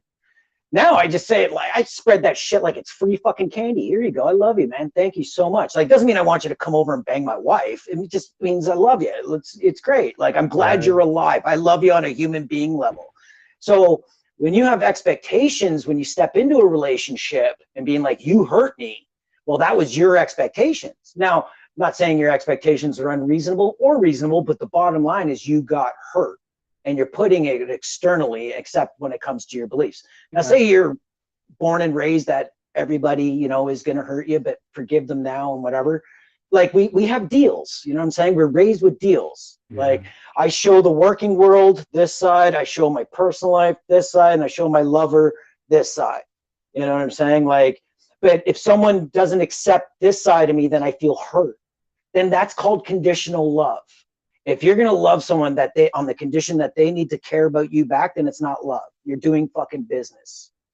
But when you're just like, I love you just because you're you. Yeah. It can't hurt you. Like I always ask people, I love doing this in a seminar. I'm like, what's stronger, anger or love? What's stronger, Lauren? Anger or love? For me, what makes you stronger? Love is stronger than anger. For me, for sure. Okay. All right. Well, a lot of people's like anger can defend me from being hurt because I loved before. No. That's usually what you'll get before. Yeah. No. I can see that people do that, but like I'm maybe an outlier just because the way I feel about my life. But. So to hold up a defense against people, to not let them in, you have to have a form of anger, a protection. Like if they get too close, I'm going to get fucking angry. Respect my boundaries. You know what I'm saying? So there's a level of anger, the fight or flight, always on guard. This and that. And it's constant. It's fucking constant. Okay. You just don't even realize it.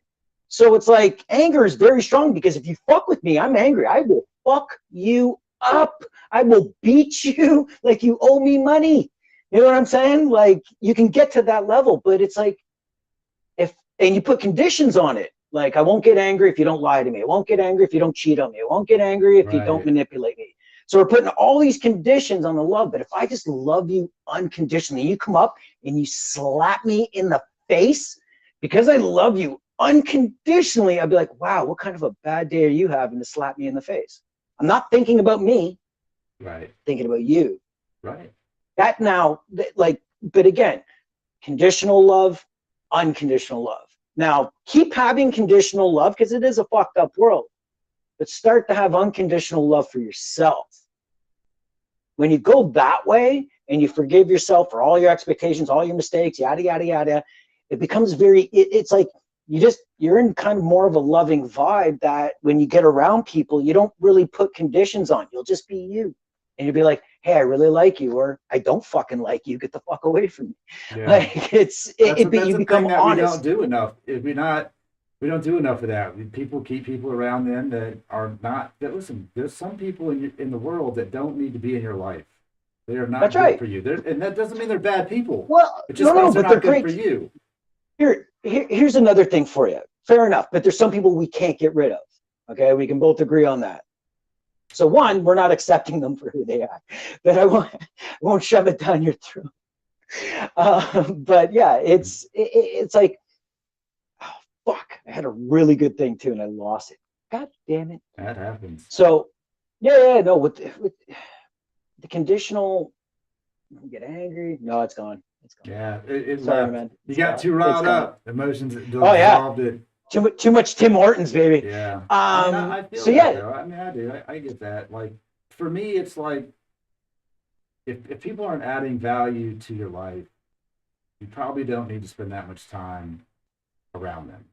At some point, you're gonna give up too much emotion. there you go. All right, got it. So there's people in our lives we just can't get rid of. And we have to, and they could be family members, they could be whatever, in-laws, work, whatever, business partners, doesn't matter. Now, if we can't, like, it's like this.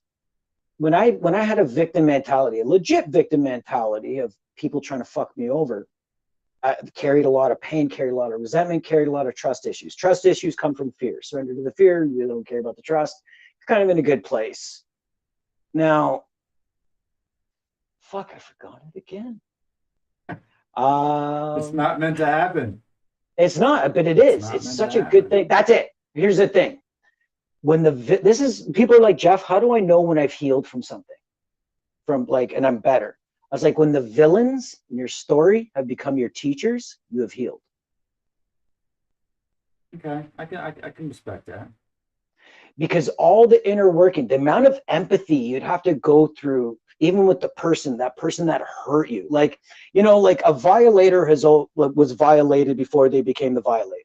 You know what I'm saying? Like, but again, they violated you so hard that that there's too much pain here to have the empathy to see that they're just projecting and moving forward. Right. What happened to them. It's a vicious cycle.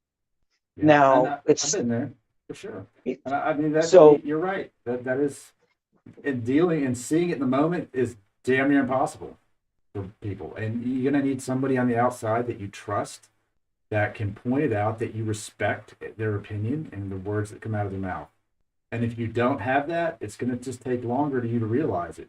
For me, when I went through divorce, there was a moment in between me and her that was the lowest of our relationship, period.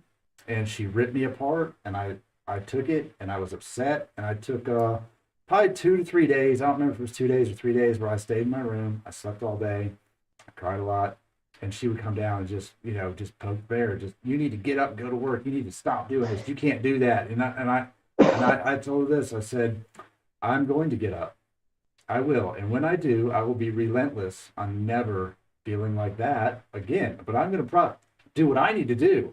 And I'll look back. And I don't look back and go, man, I hate her. That was a shit relationship. Fuck her. I never look at that. I look forward with the people that are in my life now. And I go, we made mistakes. We learned from those mistakes. I should have done this differently.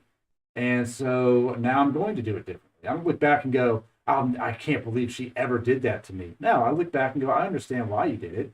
I understand how I felt. I don't really want to go through that again if I can avoid it with the next person. I don't ever want someone to feel that way toward me or me toward them. So we can learn from that. And it's a teachable thing. It's not like, oh, well, you have to hate that person forever. I don't hate you forever. I mean, that moment sucked and I moved If on. that if that was my ex coming down the stairs to wake me off the couch, tell me to get to work, I would have looked up at her and said, I can see why you're single and gone back to sleep. I mean, it's just like, look, I just told myself I will be relentless on moving forward through this. But Well, first you have to realize like why I feel this way. Why, this sucks. I don't like it. How do I do this? Well, I need to get up and I need to move forward. But I need to also, I can't just get up feeling this way and go to work and put my fake face on and act like everything's fine to people. We can't do that. You can go to work when you're okay. And you know what? mm-hmm. For weeks, I still might walk around my building and just holding it back, and then you just stop and just cry. And you're like, all right, we're just gonna let this out, and then we'll keep working. But you have to address it. You cannot just be like, nope, and bottle it up, because it's gonna explode, and it's gonna explode in your face, on someone else's face, and all the people around you. Well, this is one thing I tell people, whether it's today, tomorrow, next week, next year, or near the end of your life, your emotions that you're suppressing and repressing now will have their due. Yeah. So like you can either deal with them now or they can affect you for the rest of your life. Like, like people's lives have gotten as best as being like, well, I can't wait to get home and have my glass of wine or 10 glasses of wine. I can't wait to get home, smoke a joint. I can't wait till, like, they just can't wait to get out of their life into something else, into something stimulated. Yeah. Now, again, like, I'm a coffee drinker. I smoke weed, not right now, but again, these are my things. I get very creative when, I do a workout, I meditate and everything else. Now, for the people that went through what you went through, when you're stuck and you can't move and you're just feeling depressed, what I recommend is Wim Hof's breathing, the Tumo breathing.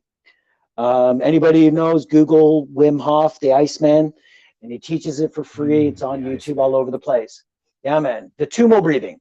Now, I love the Tumo breathing because, like, again, when you're feeling numb or detached, it's your subconscious, like the shit from your subconscious being like, okay, we got to have her do. But the conscious mind is like, I don't know that feeling, and that feeling fucking sucks. So it doesn't know how to process it, because once you can make the connection, you can get it out of the eyes, you can unpack it, move forward. Now, when you do the Tumo breathing, which I learned when he was on Joe Rogan, his first or second time, and he got Rogan to do the breath, and he held it for like 2 minutes with no air in his lungs. Right. I just started breathing. I was like, and I got up to 30, and I exhaled, and I held it, and I just started bawling my fucking eyes out. It was the thing I needed, because I couldn't think about it, and I wasn't going to distract myself. But so on a scientific level, my body got so oxygenated, it oxygenated my limbic system. That came alive, and it's like, all right, we got shit to deal with. Here it is. Let's get it out. So just on that alone, the Tumo breathing and oxygenating and just like going on a trip by yourself, like, the guy's legit. Now, in the summertime, I did the cold exposure, like the cold showers twice a day and everything else. Now, I didn't find anything kind of spiritual or anything from that point, but it felt good. I did feel energized getting out. And there was one point where I was raging. I was literally raging over something. And I was pacing back and forth. And it was like, I was raging. I knew I was. There was no like, okay, just accept it. I wasn't in that fucking zone. And it was like, but I was doing the cold showers, and something's like, go jump in the cold shower and do it. And I just got in there, fucking, usually before I'd be like, huh. Yeah, right.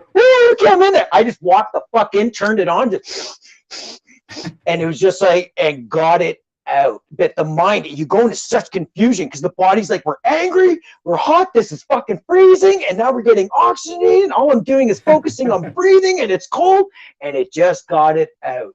And it was like about 30, 45 seconds, turn it off, and it felt so much better. So that was perfect in that lens. But people who are stuck and you need the Tumo breathing is great. Pranayama to go to sleep. You want to stop your anxiety. 6 seconds, 6 Mississippis in, 6 Mississippis out through the nose, stomach, chest, nose. exhale, and keeping your mind on the 6 Mississippis doesn't allow your mind to go into the future, doesn't allow it to go into the past. You're slowing the heart rate. Night, night. Yeah. I like to So listen that's to just, ocean waves myself. yeah. You just I focus like on it. what I like white noise. I like, I can do darkness. Or if I really need to drill something in my head and I'm going through a tough time, I'll put Wayne Dyer on, Dr. Wayne Dyer. Passed away in 2015. Now this guy he's got that perfect voice. He's like, Right. he's suave, he's charming, and the guy makes sense. Sure, he's on the extreme of spirituality. Like, there is no reason for resentment. No, Right. I can give you a fucking 10 right now there, Wayne.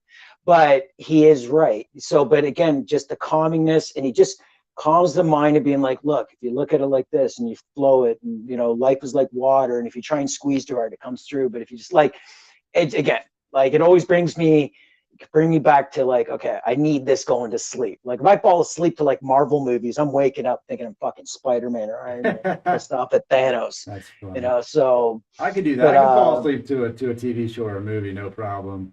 mm, Not an issue there. But I used to just take melatonin to sleep. I used to take Tylenol yeah, PM every day just because I was yeah, like, I won't fall asleep because my brain was just constantly going from work, life, stress, anxiety, kept me up. And I used to, dude, I could drink freaking 10 Red Bulls and still go to sleep. Like it didn't matter. yeah. Like that shit didn't bother me. But now I put on rain, thunder noises, ocean waves, turn the lights off, and I'm just like, all right, here we go, and then I'm out. But I can fall asleep to a TV show because I don't carry that with me, like, and comfort helps, and even the If I comfort of a person helps. so if I can give some advice to anybody watching this who might be struggling, when you've got shit you need to work out in life, you need to stop falling asleep. Stop putting shit on, the fan, the TV, whatever, even the melatonin, even the benzos. Just put that to stop. When you go to bed, you're going to start putting yourself to sleep. You're going to pick a time every night. Mine was 1 a.m. I was like, if I'm still up at 1 a.m., I'm putting myself to sleep. Now, how do you put yourself to sleep? You can lay there, but actually sit up because your body's going to be like, what's going on? You're going to shock it a little bit. You're just going to start breathing and you're going to start letting go of your day. You're going to start letting go of your problems. So you're going to deal with it one by one because the mind is like, and we got to worry about this. And then there's this and there's this. And it's like, okay, I'm going to unpack you and just put you away for tonight. Put you away for tonight. And as you're breathing in and out and just letting the mind's thoughts go in like a train station and out, you'll find yourself giving a very good night's sleep because that's super important. Like I had PTSD. I had nightmare. I was scared to go to sleep because the nightmares I would have just haunt me, literally haunt me, which again is your subconscious emotions. Once I learned how to surrender, everything else, the nightmares went away. But if I'm working something out and I'm stressed out and I need change, I don't fall asleep anymore. I put myself to sleep. I set a time each time and I let go. And you can just let go of every thought. And as you're breathing, and you'll feel your heart slow down, you'll feel your stomach relax, and your body will be, especially if you're sitting up, be like, okay, let's lay down now. Let's lay down. Because that's the signal to saying, okay, let's go to sleep. It's like when you're laying on your back and you're breathing, you get an urge to turn. That means you're ready to go to sleep. So that's it. I hope that helps. All right. Yeah, I mean, maybe it does help. Everyone has to get through it in their own way, I think. We all kind of deal with it differently, and you find what works for you. And Yeah. honestly, No, like I said earlier, humans aren't that different. We're really not. At our core base biology, we're not that different. And if someone out there no. has found a way The, that works, it'll probably work for you. the only thing that separates human being is a mindset. That's it. Yeah. The way the mind is programmed and conditioned. Mindsets separate people. That's the ego. So, ego, as Wayne Dyer would say, edging God out. It creates division. It separates. Well, they're not like me. Look at them. They're this, they're that. They make this much money or don't make this much money, or did they this, they that. So it's like we're looking for the differences instead of the commonality. Okay. Unless they match our beliefs on what a decent human being is or whatever this Right. is, square peg, square hole. Yeah. So Makes but yeah, sense. no, it's like there's many roadmaps to healing, many. There's people who have spirit, like me. I had a spiritual experience without knowing anything, and I felt like amazing. I felt all the love in the world, but again, didn't last. The reality kicked back in, my ego kicked back in, creating problems and everything else. And it's like, I've been slowly but surely kind of getting back to that level ever since. COVID put on a level like I've never had to unpack isolation, fear, anger, bitterness, because there was no peace. There was no peace. That's true. It was just there like, was no ease of entry. It was immediate life, and that, my experience with it was not ideal either, and it cost me a good chunk of my relationship, and it may have actually, honestly, it may have cost me the entire relationship through that, because of my reaction to the situation. It turned our life upside down immediately. It turned a lot of people's lives upside down. Some people came out of it way better than they entered. Other people didn't come out at all, and that was what happened. And I've been focusing on the mental health, because a lot of people won't, like, that's just kind of my world. And it was like CMHA, the Center for Mental Health and Addictions, had a report that, like, say like 50% had suicidal thoughts. We went through 3 to 4 lockdowns. Okay. The first lockdown, they were reporting double that suicidal thoughts. And then the second lockdown, that what doubled had now quadrupled from the double. And it's like, so people will talk about addictions and everything else. Now, when you're in the helping world, you know about abuse, you know people's secrets, that, they have the brave life, but something. Like, I know women that were going home to abusive husbands and they couldn't leave. Like, work was their escape, or going to friends. And I was like, oh my God, these poor fucking people. They're now trapped with these people. That was a very real thing. Now, a lot of people can be like, oh, well, they can move out. No. You don't understand. Don't even pretend you understand. But this person is suffering. You know what I'm saying? Or these people are suffering. They were already suffering. They just had a 9 to 10 hour vacation from it every day. And they told themselves to go back to their misery. Okay. Yeah. And then the suffering moved in with them. The demon just is now here full time. That was very real. And a lot of people were isolated. Like, oh, working from home is great. Yeah. Working from home is great if you all enjoy your company with other people. If you're just isolated by yourself in your apartment and you don't have human interaction outside of Zoom, and you hate doing it, then working from home is the worst thing for you. Mental health declined. I mean, it was a huge problem that got swept under the rug throughout the whole pandemic. It was there. They put it up there, like, wait in the fine print. Behind all the death numbers, there's like, well, what about the mental health? They're like, how's this? Our premier, Doug Ford, one of his MPs emailed him saying lockdowns don't work. And he started stating the mental health, the addictions, the overdoses, this and that. Fired him.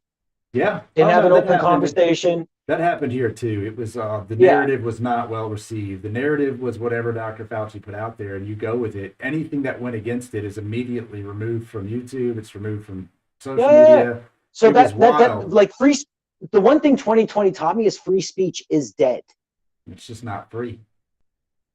There's a definite cost, and when you're silencing doctors that want to help treat and save lives, it's like, I don't really want to go down this because we're getting out of it. It was a wild ride. But when you're being forced, and if you look up mass formation psychosis, I call it mass formation hypnosis. You're gonna get us kicked off talking about that.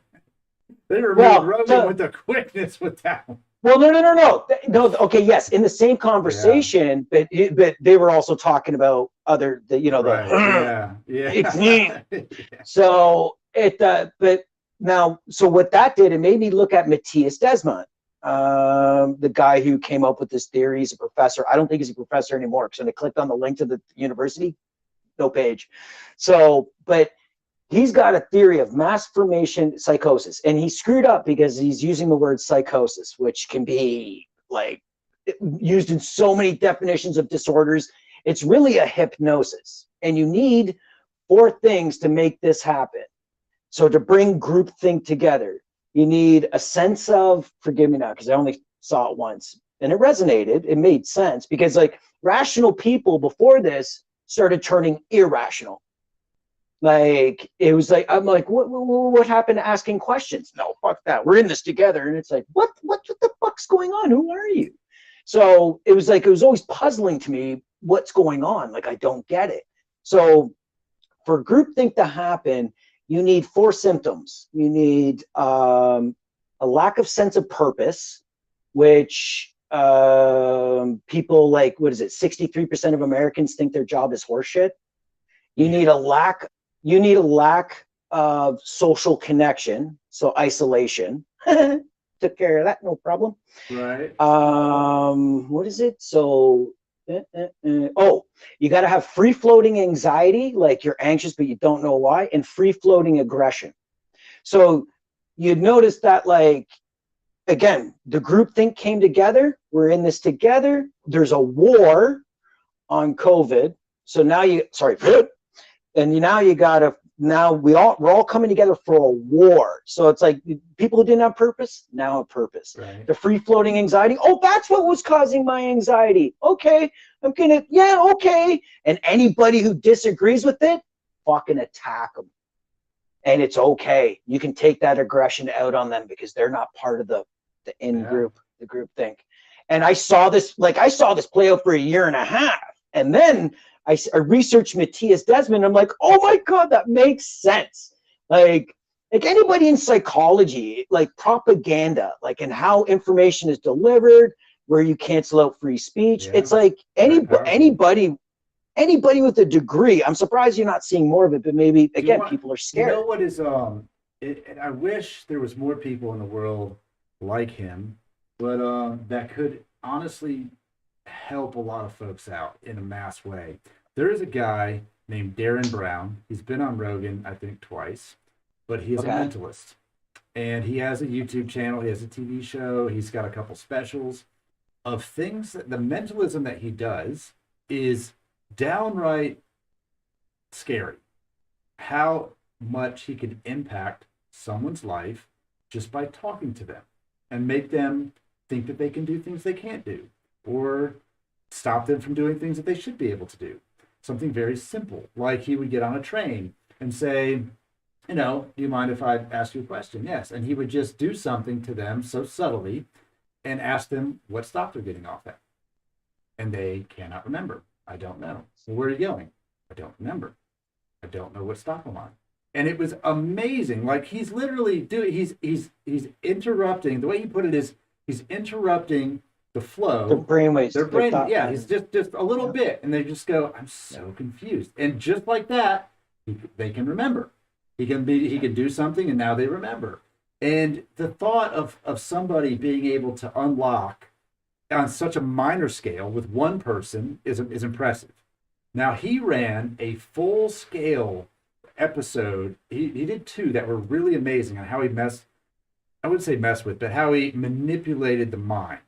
And if you were to take what he did and just mass scale it, it's very attainable. He had one guy that the goal of it was for him to step in front of take a bullet for somebody that he does not like and he does not know. So he finds a person and they sign up for a program that is just really him to train them, right, to open up. So he learns that this guy doesn't like immigrants. He's against immigration. He wouldn't like that. He doesn't like these things about a person, right? And he trains this person and puts him into a situation that is so real, they do not see it not being real. And the trigger for him was he had to listen to this they had to call in and listen to this thing every day or every couple days. And the trigger was in there. So he goes through this whole ordeal where he has to get a ride, his car breaks down, he's on the way, he's at a bar, he has to borrow a phone to it's all staged, but the guy has no idea. It's this massive undertaking for him to set it all up, to put him on the side of a road with a bunch of bikers who are about to execute somebody outside Texas. This guy, he meets a guy in a bar, the guy knocks over the guy's bikes, gets out of there, they're driving down the road, the bikers come by, it's all extremely real, right? Because it's like a hidden camera kind of deal. And the guy's sitting in this truck by himself, and they've got a gun. They're gonna fucking shoot this dude. And on the radio comes on the jingle that he's had to listen to on the radio. And Darren's the trigger. and Darren's in his little wherever he's watching from, and he's waiting to see if he's done enough that trigger builds up enough courage in this man to save that man's life. And he gets up, he gets out of the car, and he walks over and tries to stop it. And what do? They pull the trigger, boom, and they shoot him. Now, he was wearing a jacket that he got from the bar because the dude left it there. So he was wearing a jacket that was purposely placed there that they needed to get him to put on, for one. They needed to get him to put it on without him knowing. And the jacket had the blood pack in it that would explode. Okay. Right? So they go, bang, and it goes boom. And he believes that he has just been shot. And he took a bullet for somebody that he did not know, that he would not ever invite into his life, because morally and everything they don't align. And it was amazing to watch that. It was unbelievable. And you're like, how did you do that? And he did that one, was awesome. And he did another one where they coerced somebody to almost hide a body and then murder somebody. And you I did that last week. It is so crazy. It's like a private event. It's on YouTube. You can watch. It's on Netflix, actually. And he did it with like 5 different people, but the whole show was mostly around one person, where this donor at this event has a heart attack and they don't want to stop the event. So he's like, just help me move him. You know, we can do this. And they put him in a box that's in the back. You know, we just need to get through the event because he's a donor. We don't want to pull support. Then the guy ends up, he gets out. He's obviously not dead, but they had the most lifelike body recreated of this man that you could have. They showed behind the scenes, like the amount of effort that went into recreate this one dude body. So it looked exactly, it was lifelike. And then the guy's stumbling down the stairs and they see him and they're like, oh my God, he knows. We thought he was dead. He's not dead. So what do? They push him down the stairs to make sure he's dead. Right? Then they see him. They get him on the rooftop where the guy's on the edge of the rooftop, and they have a little meeting. Right? The guy's sitting there. They're like, look, he can't. We're all going to prison. We tried to kill him. We're all going to, and that's what they say. Well, you have to do it. Just push him. Just push him. You have to do it.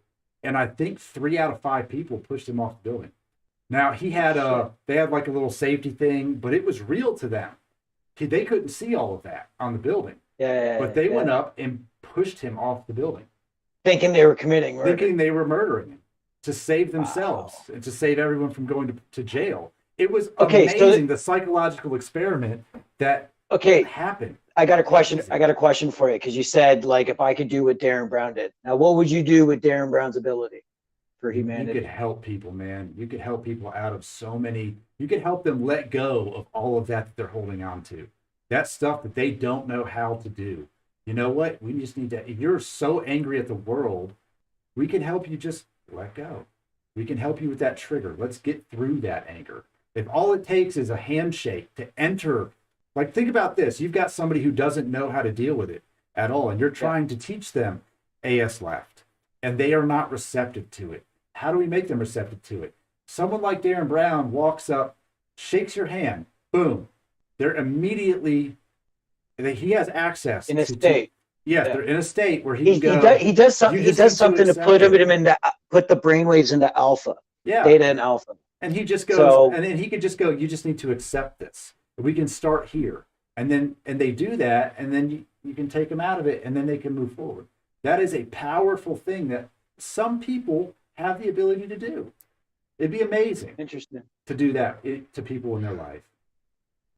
Now, because human beings are that susceptible to even commit murder for self-preservation, if I could do something to the world, I'd make them wake up to being hypnotized, so they can't be. Right. Like, that's fair. People suffering that you don't want to suffer, they're on their own path. Their spirit came here for their own path and experience. They have to be on this journey.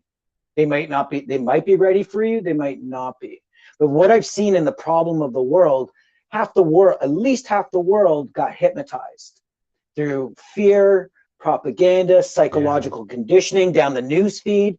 If I could give a gift to the world, it'd be like, fuck it, you're going to suffer, but I'll tell you one thing, you're going to suffer real and not from a hypnotization of shit being pumped. That's kind of where I was going with that is what Darren Brown does in his specials. They're entertaining. You should watch them. But I would tell anyone, it's just amazing to watch because he does it to an entire audience of people that he's actually been programming since he's booked the show in the event. He's been placing ads in the paper. He's been doing things to set up all of these mentalisms that happen. So it feels random, but he has orchestrated the entire thing from start to finish. Now take that power and place it in the hands of a government, a large-scale entity, and then we look back and we don't even realize that it's happened. But every single day, we've been altered a little bit to accept or fear or be angry or whatever it is, the narrative that they want us to. It's very easy for them to do it to a lot. It won't happen. It won't affect 100% of people, but it will affect enough people. And that is where it's scary to look at. The stats is when, so in order for groupthink to happen or mass formation, it has to come from the voice. That's the trigger. Now with mass formation, it's a hypnotization really. Like 10% are going to be right in. They are in 100%. You can't tell them anything different. 30 to 40% or 40 to 60% can actually being like, something doesn't feel right, but I'm going to go along to get along. And then you usually have just like another 10 to 20% are just like, fuck this is wrong. I'm not going to do this. And I was like, now the thing is about mass formation hypnosis, we'll call it for lack of a better, this is not the first book. Like the first book ever written on groupthink was in the 1800s. So, and they can link that book to certain Eastern governments, yes. So like that, and again, because people are wondering, how did you get 4 million Germans to commit fucking atrocities? Yeah, I wonder that myself. Like, I think about that a lot when you're like, when people bring up Hitler in conversation or something, and they're like, oh man, Hitler was a terrible person. I'm like, but he wasn't always a terrible person. He lived we're not born evil, life, right? And no, it wasn't Rosemary's Baby. But hold on a second. Amazed that he got to the point where he could control that many people. Damn right impressive. So, but also too, how do you think they got the Americans to fucking attack Iraq? There no WMDs. Even Hans, who came back from the UN saying there was no WMDs. He died in a mysterious car accident 2 weeks later. Even Canada, America's best friends, Chrétien was like, no, we are going to sit this one out. We do not want any war crimes. Look, man, Canada has front row seats to every war. They're like, we like to watch this. This is going to unfold interesting. But here's the thing, though. The propaganda. We're old enough for September 11th. Yeah. The propaganda after, and they showed it. There's YouTube videos breaking it down when you use trigger words: terrorism, freedom, this, that, and everything else. So you got Giuliani, you got Condoleezza Rice, fucking Bush, Cheney, and it was just like drilling the people, just drilling them. Just over and over and over. And all of a sudden we're like, yeah, we're going into Afghanistan because that's where he hangs out. Okay, we're going into Iraq because we know he wants to harm us. So we're going like, okay, 2.5 million Iraqis dead from that invasion. But yet we're all like, no, Putin, stay under the Ukraine. You know what I'm saying? But but this is the rabbit hole. Yeah, but this Biden was but like, this no is one's done this since World War II, and everyone was like, what? Okay, sorry. Where the fuck were you for Iraq? What year? No, is it? 1942. I had my buddies coming back from the UN peacekeepers, and I'm like, what was Afghanistan like? And he's like, all we did was guard poppy fields. Man, yeah, they definitely. But that's another story for another time. Yeah, but it's a different again, podcast. you got North America to go into Iraq and waving the pom-poms, where even the UN was like, we're not with you. Yeah. And it was like, but again, committing war crimes. Like, if you're going to go black and white, it's war crimes. Yeah. Especially when there were no WMDs, especially when there's everything else. And 2.5 million Iraqis, innocent fucking Iraqis, were killed. So it's like, don't give me the horse shit of like, yes, invading countries is evil, it's bad, it shouldn't fucking happen. But don't give me like, well, ours was right and theirs was wrong. Yeah. Especially when you don't have evidence to back it up. It's all wrong. Yeah. It was a power play, it's a power grab. And same thing, Americans and the Brits using Iraq for whatever the purposes they got. Same thing with Putin. And like, so I feel for I don't feel for what's going on in Ukraine, only because I got enough of my problems. I got to deal with my family, sick mother, this and that, and blah, blah, blah. I don't have, like, of course I wouldn't want it. I'm not wishing it. I'm not like, yeah. But it's like, at the end of the day, you went from, and it's like, our prime minister pulled the ultimate fucking heist. Like, he's like, no, we're calling a national state of emergency because of these truckers. Yeah. Yeah, that was an interesting one too. You had BLM burning the place to the ground, and he goes out and kneels to them, which, fine. Okay, fine. But why? And you're calling the truckers racist, misogynistic, homophobes and stuff, terrorists, and Nazi supporters? and now when you look into the emergency powers that he declared for 24 hours, he had them approved, and then he pulled them back, and the next day Putin goes into Ukraine. Yeah.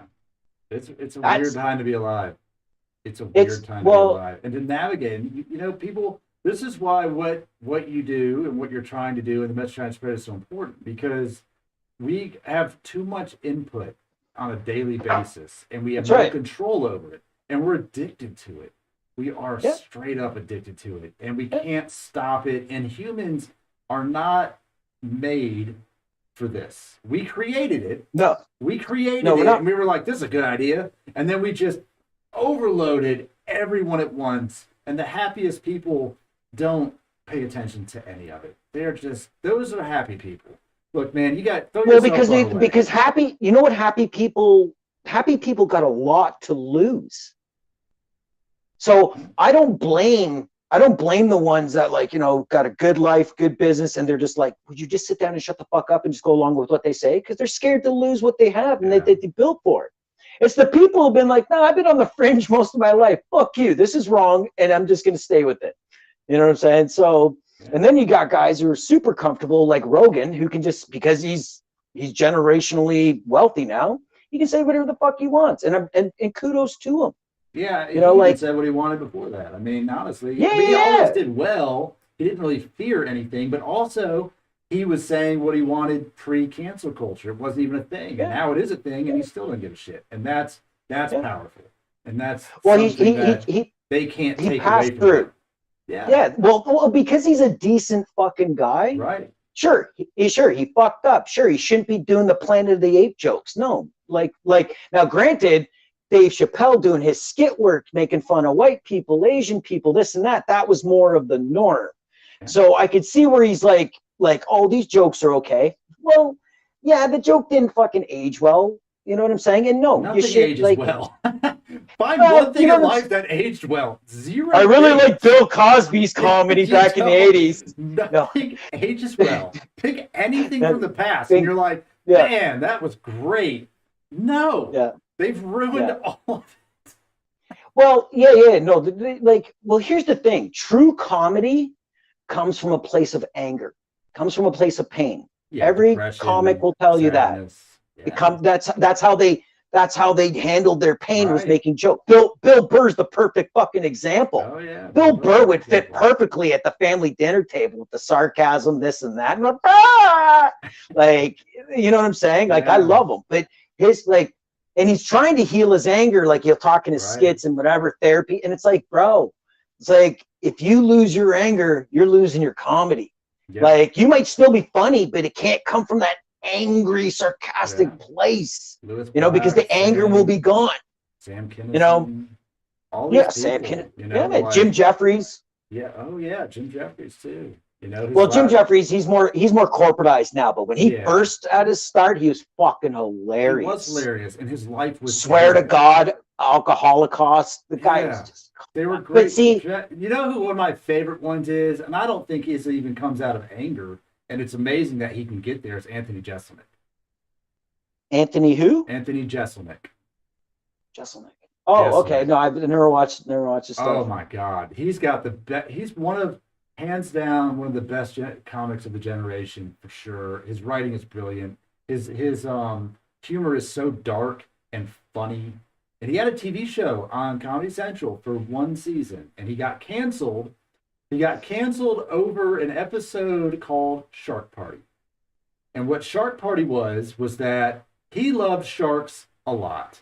And he was like, we kill a lot of sharks all the time. So when a shark fights back and kills a human, we're going to have a fucking shark party. And what happened? A man in Australia or New Zealand, it was New Zealand, gets attacked by a shark and dies. And when that happens, it just happened to happen while they're filming the show. And he was like, well, today, we had a shark attack. So you know what that means? Fucking shark party. And they had music and dancers and somebody in a stripper in a shark suit do a dance and all this stuff. And they had this big little event. And at the end of the event, they put the victim's face on the TV, and they said, guess what, motherfucker, shark party. And let me tell you, they canceled the fucking shit out of him. And he talks about it in his special, and he was like, I got, emails, and they were like, well, Anthony, people in New Zealand, they're very upset about what you said and what you did on the show. And he was like, I didn't even know they watched the show. I don't know how many there are, but all 35 of them are upset. And he goes, in his special, he's like, he goes, we're getting death threats. And he was like, what I love about him is he's so blatantly humorous and stuff. And then he goes, if something I say on my show gets me killed, that is awesome. I will go down a fucking legend. And they're like, Anthony, they're threatening your family. And he was like, if I say something on my show that gets my family killed, even better. I'll be more of a martyr. Yeah, I'll be more of a martyr. Even better. And you're like, oh my God. That's a little too egocentric for me. But that's his character. It's his comedy. Yeah. No, but it's the joke. He's the person that whenever a tragedy happens, he's like, I get text messages that says, Anthony, don't. And he's like, today's going to be a great day. And he makes light out of tragedy. Maybe it's not his personal anger, but he takes tragedy and stuff and turns it into something funny. And when you take away the tragedy, you take away the humor. You take away that. Or not even doesn't have to be real. It could just be, one of his jokes is like, I saw a baby in a hot car during the summertime. Threw a brick through the window was open, ruined that baby's day. You're like, oh shit. The transitions there, the misdirects and his jokes are priceless. No, I see, that's the thing. Take it out and it's like, well, humor falls a little flat. Well, it's like if I could describe myself in what I do, is like I go, if Bill Burr, Jim Jeffries, Wayne Dyer, and there's one other guy. I was like, if they all got together, I was like, that would be me. Or Eckhart Tolle, there you go. And it's like, and no, I'm not extremely to any of these people, but I do live my life, whether it be comedy, things that you say, strategies, everything else. And it's just like all combined into one. Like, if you come to me, my goal is to make you feel better. And now first, I got to have your trust. So the only thing I can be is honest. No, I'm like the people who like the politically correct and you got to watch what you say and it's got to say it like this. Like you'll hate me. You'll fucking hate me. Yeah. You know what I'm saying? Like I won't hate you because I'll forgive you, but I'll probably make fun of you in the process because that's just the way I work. But it's like, I got to be legit. And if I'm going to grow, like I'm always growing, you know what I'm saying? Like, who knows? My books could take off, this and that, and blah blah blah. And I'm sitting in, drinking a Mai Tai, and now being super responsible and got a lot to lose, I might tone it down, or I might grown so much that I let go of these things that they just don't serve me any longer. But right now, it serves me, and it serves me for a happy life. Now, like doctors will diagnose you, therapists try to heal you, counselors try and just meet you where you're at. Me, I want you to meet me where I'm at. Like, I'm going to give you the winning recipe that sometimes I don't even listen to. Right. But I'm hoping the student outdoes the master. Now, they say it takes 10,000 hours to be a master of something. I've put in well over 10,000 hours into self-exploration, especially in emotions and trauma. So I am a motherfucking master. But really, I would like to get to the younger generation, say, learning, like, so they don't have to carry all the pain. Right. They can undo the generational trauma, the addiction, the abuse, and everything else. Because when you start to realize your feelings and you get out all the nasty feelings, you don't want to hurt people naturally. Right. Like, you don't want to get into a fight. Like, if someone's being a dick, you know exactly why they're being a dick. And 99% of the reason is not because of you. So you have that understanding, so you don't get sucked in and your energy doesn't go. And now you can, like, you know, do what you want out of life a lot more than being a victim, right, being led along by the nose to it. That's what I believe. At 46 years of age, my fucking best days are behind me. I was telling my brother that, like, during our third lockdown, I was like, you know what, man? I was like, I pretty much think our best days are behind us. And he's pushing 50. He's like, yeah, I think so, man. You're really not, like, though. Well, no. Okay, you go ahead. You go ahead, Mr. Optimism. You have your thing. Not, man. Look, I'm no. Here's it. No. Listen, you can say whatever you want. I'm the guest. I'm right. So you're a guest in my house, bitch. You gotta rule by my rules. Yeah, honor the house you're in, bitch. Man, so look, Gary V. No. Okay, look, it's not. Listen, that wasn't the point. The point just was. I totally forgot because we got into that. So good. The point sucks. With our best. No, but it's like, when you're over 40, guess what? You're not gonna. If you've lived 40 years healthy, you're not getting another 40 years healthy. Yeah, you're just not. You can. No, you're just not. You're living in fucking ignorance if you do. Now, if you fast 16 to 24 hours a day, you don't eat sugar, you don't eat carbs, you don't drink, you don't smoke, you don't do whatever, you'll probably get hit by a bus. But yes, you may be able to push your body further, but you're going, no matter what, it's going to sink in at one point, and it's just the way it is.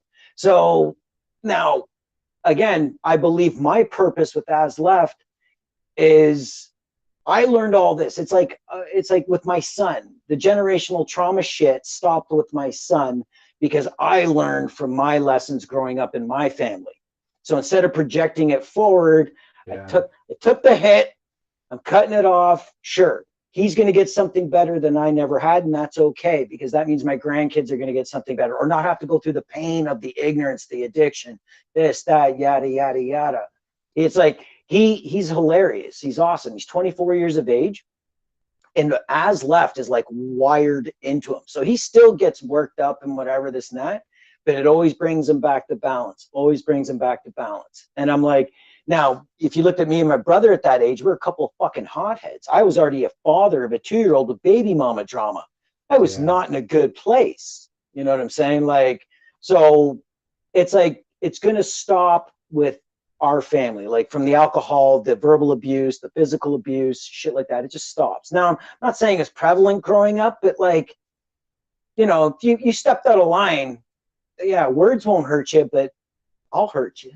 You know what I'm saying? Like, you know, and that's just the way the mentality was. Right. And again, but and things have shifted, things have changed. So I believe my message is for somebody in the future, somebody that's going to learn it and being like, okay. And I believe they're going to be, or a group of people, because again, when you start to feel good, you naturally just get rid of negative people. Not with like goodbye messages, not with anything. It's just like they just don't come into your. I had to get rid of 30-year fucking friendships, man, because it was just like, I was like, I can't change you, but nor do I accept you for who you are. And it's only, It's not you're a bad person, but I don't need to hear women are bitches and this and that. It's like I'm not there. Right. And if you're looking at society very ignorantly, like your clothes are more important than your character, okay, that's great. Go find people who are like that. I'm going to go do me. Yeah. Now, the friendships I am making now are a lot more solid right off the hop. Because they research me or they know what I'm talking about. Like, because I don't just preach as left. I had to learn it first before I started preaching it. And it still teaches me all the time, because if I'm angry, guess what? I'm either, very caffeinated on a sugar crash, or I haven't eaten in a few days, or I got emotional shit I need to unpack. And this gets me there every single time. Like there's times I've gone through where people ripping me off, plagiarizing, everything else. And I just lay in my bed. I'm like, I'm fucking sick of this. Why do I want to help people? As left doesn't work. Fuck as left. And then what happens? I accept it. I surrender to it. I forgive it. And guess who's happy again? Me. Yeah. So I it's would like, say this, man, to anyone that wants to take what you're doing and plagiarize it, steal it, whatever, man, just let them. No, there's no argument. I don't even message. I don't just let it. Maybe what's the worst that happens? They help somebody. No, there's enough people. No, and that's great. But when you're financially struggling and you want to, you take it a little personal, especially when people are promising to help you or saying they want to help you and then ghost you once they milked you. Good. Now, wasn't for me. On a spiritual level, on the law of attraction, I'm attracting these people in. Yeah. Because it's like pride. Pride goeth before the fall. Pride is an emotion, and it can stop us. It can keep us stuck a lot. But it's like when I would talk about as left and somebody in pain, they're like, love. Oh, love, by the way, is what you achieve after you have no pain. You just go to a homeostasis of love. I could call it gamma waves in the brain, but people just wouldn't get it. So love happens when you just get rid of your pain, just naturally. So, and again, doing that because I went through all of them except for the L. So when I meet people and they're like, love's a cult.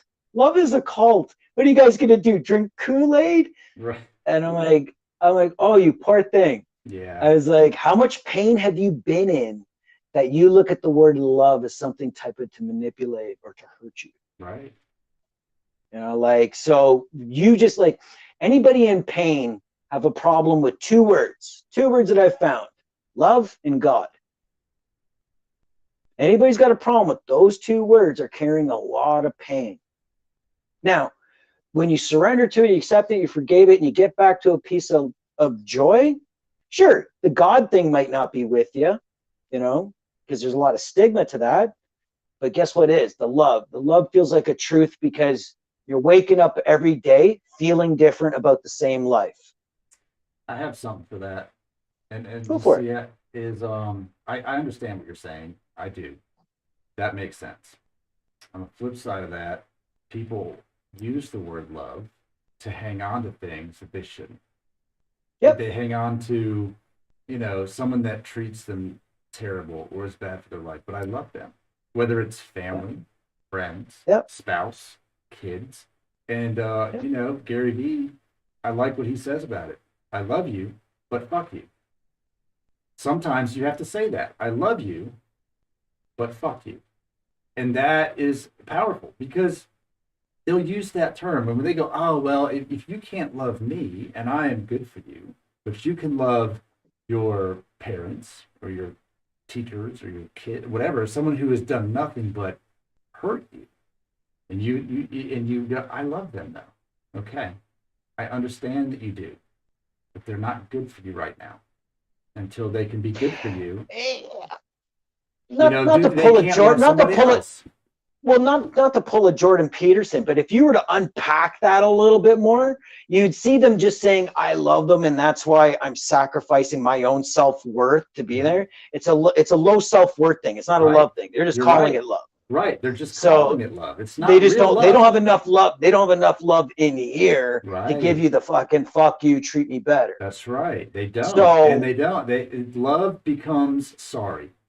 Love becomes sorry. And if you watch my podcast, I do not like sorry. I have come to the revelation that I don't need that word in my world. Sorry is Sorry. yeah, well, fuck you. That's what I'll say. Because that's what But it you don't is. love Sorry's me, so empty. you can't say fuck Doesn't you. matter. I can. That's right, because I'm okay with it.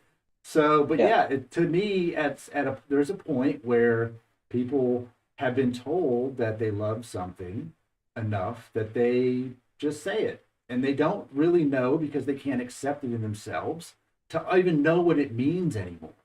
Right? Yeah. I just love them. I love you.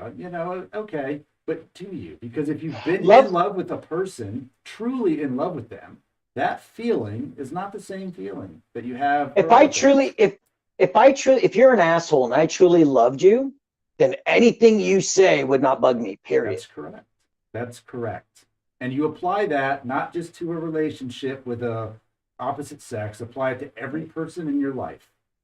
Apply it to yourself first. Get Yeah, your self-worth up. that And then works. it's amazing when you take the journey inward and unpack your own shit and get rid of that, you'll see other people's insecurities or shit they haven't dealt with just almost before you see them. Yeah. You know what I'm saying? Because you've been through the journey, you know, the mannerisms, you know, the feelings, this and that.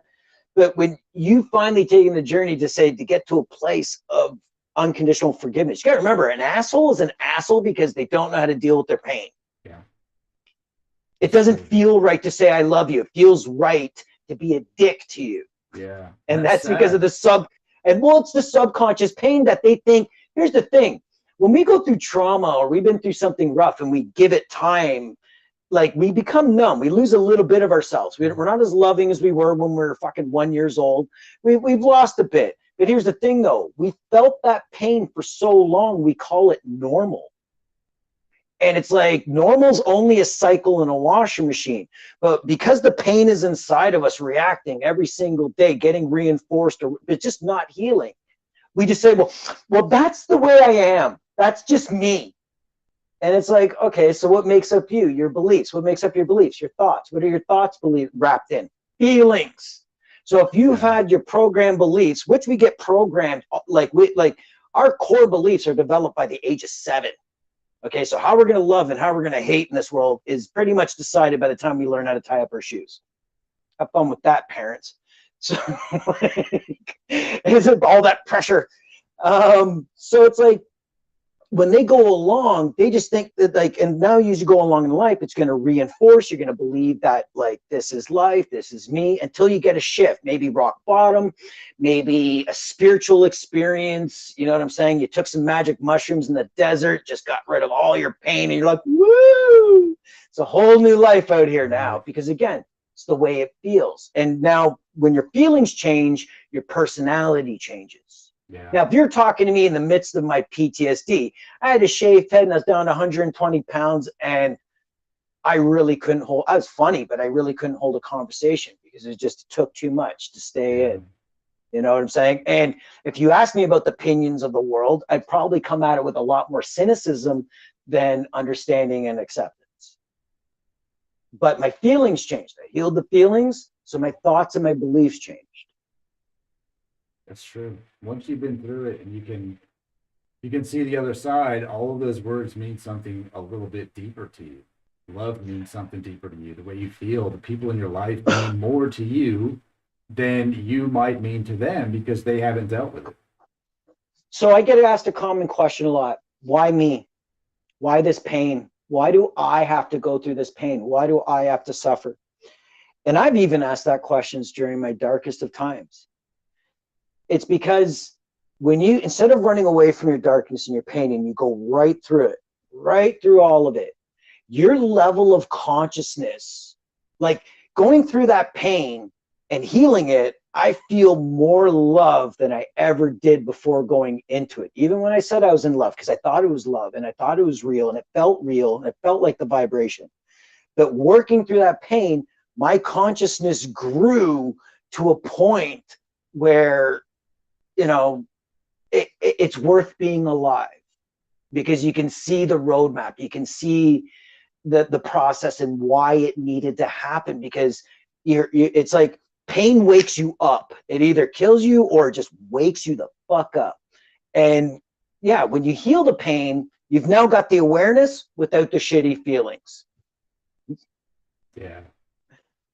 So that is like, for anybody watching this, this is the reason why you're going through this pain. Yeah, it sucks right now, but when you heal it, your mind will be more open. You will have more peace, more joy than you've ever had in your life. All you have to believe is that you can change the way you feel. That love is the goal. Like not love externally, but love Right. internally is the goal. That I want to wake, no matter how much money I got in the bank, no matter how ugly my wife is, I'm going to wake up fucking happy and everything else and just love it.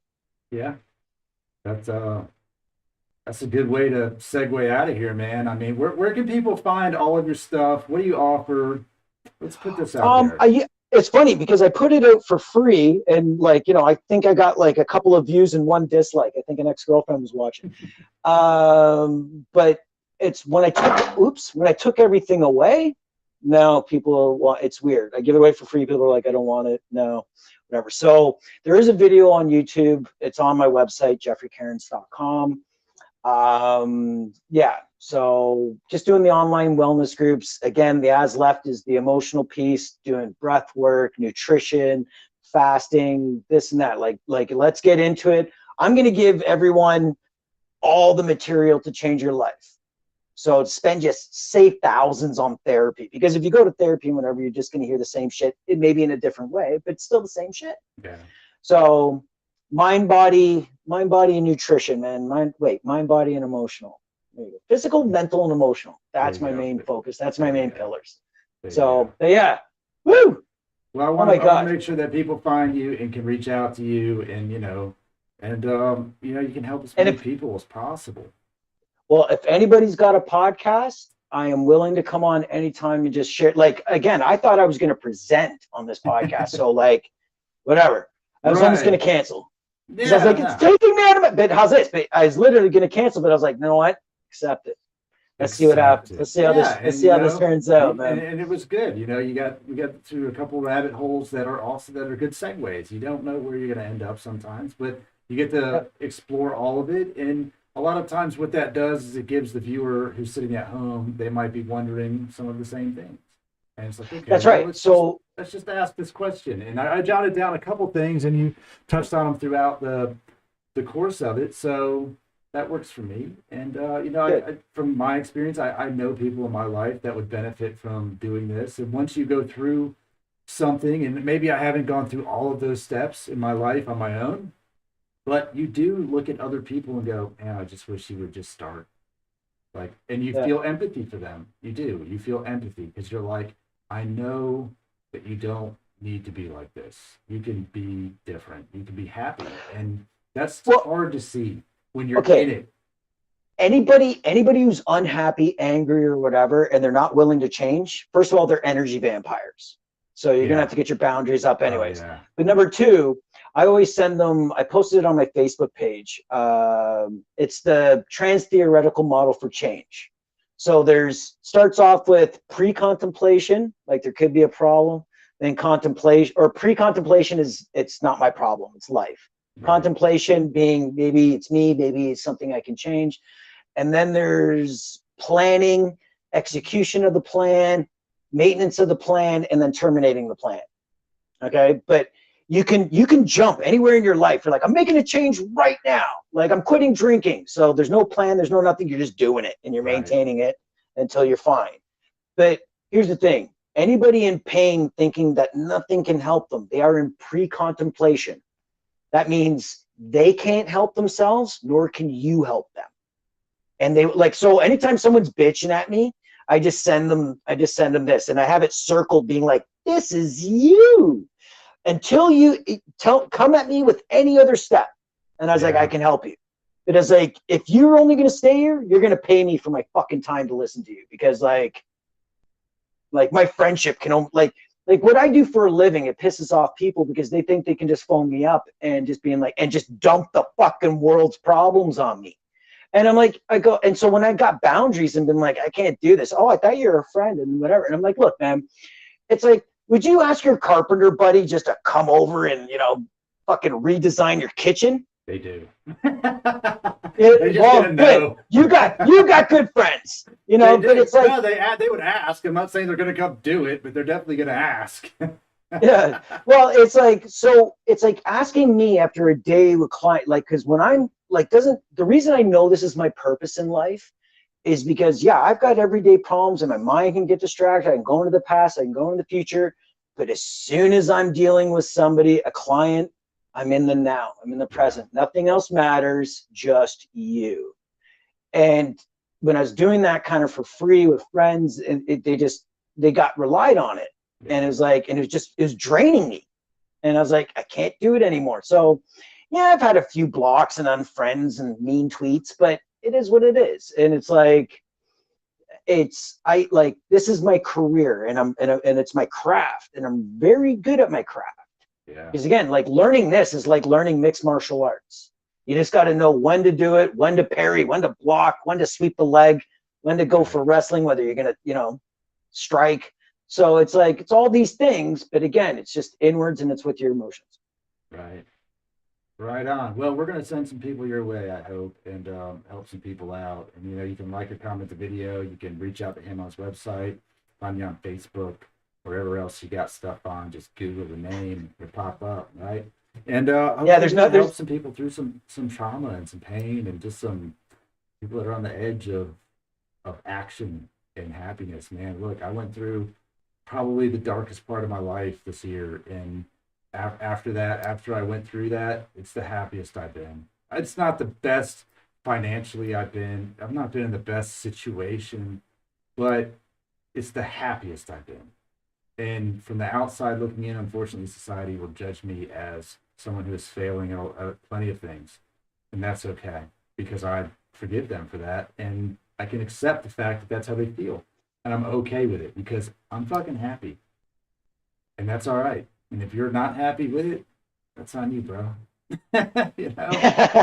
So I'm gonna kill our live for this one. I appreciated that the time of that. We almost did 3 hours. That was good. That was a good talk. And like I said, I hope people reach out and enjoyed it and took something away from this. It's a lot to unpack. So if you got to come back and watch it again, come back and watch it again. 3 hours is a long time. And till next time, man, we'll catch you later. You know what I mean?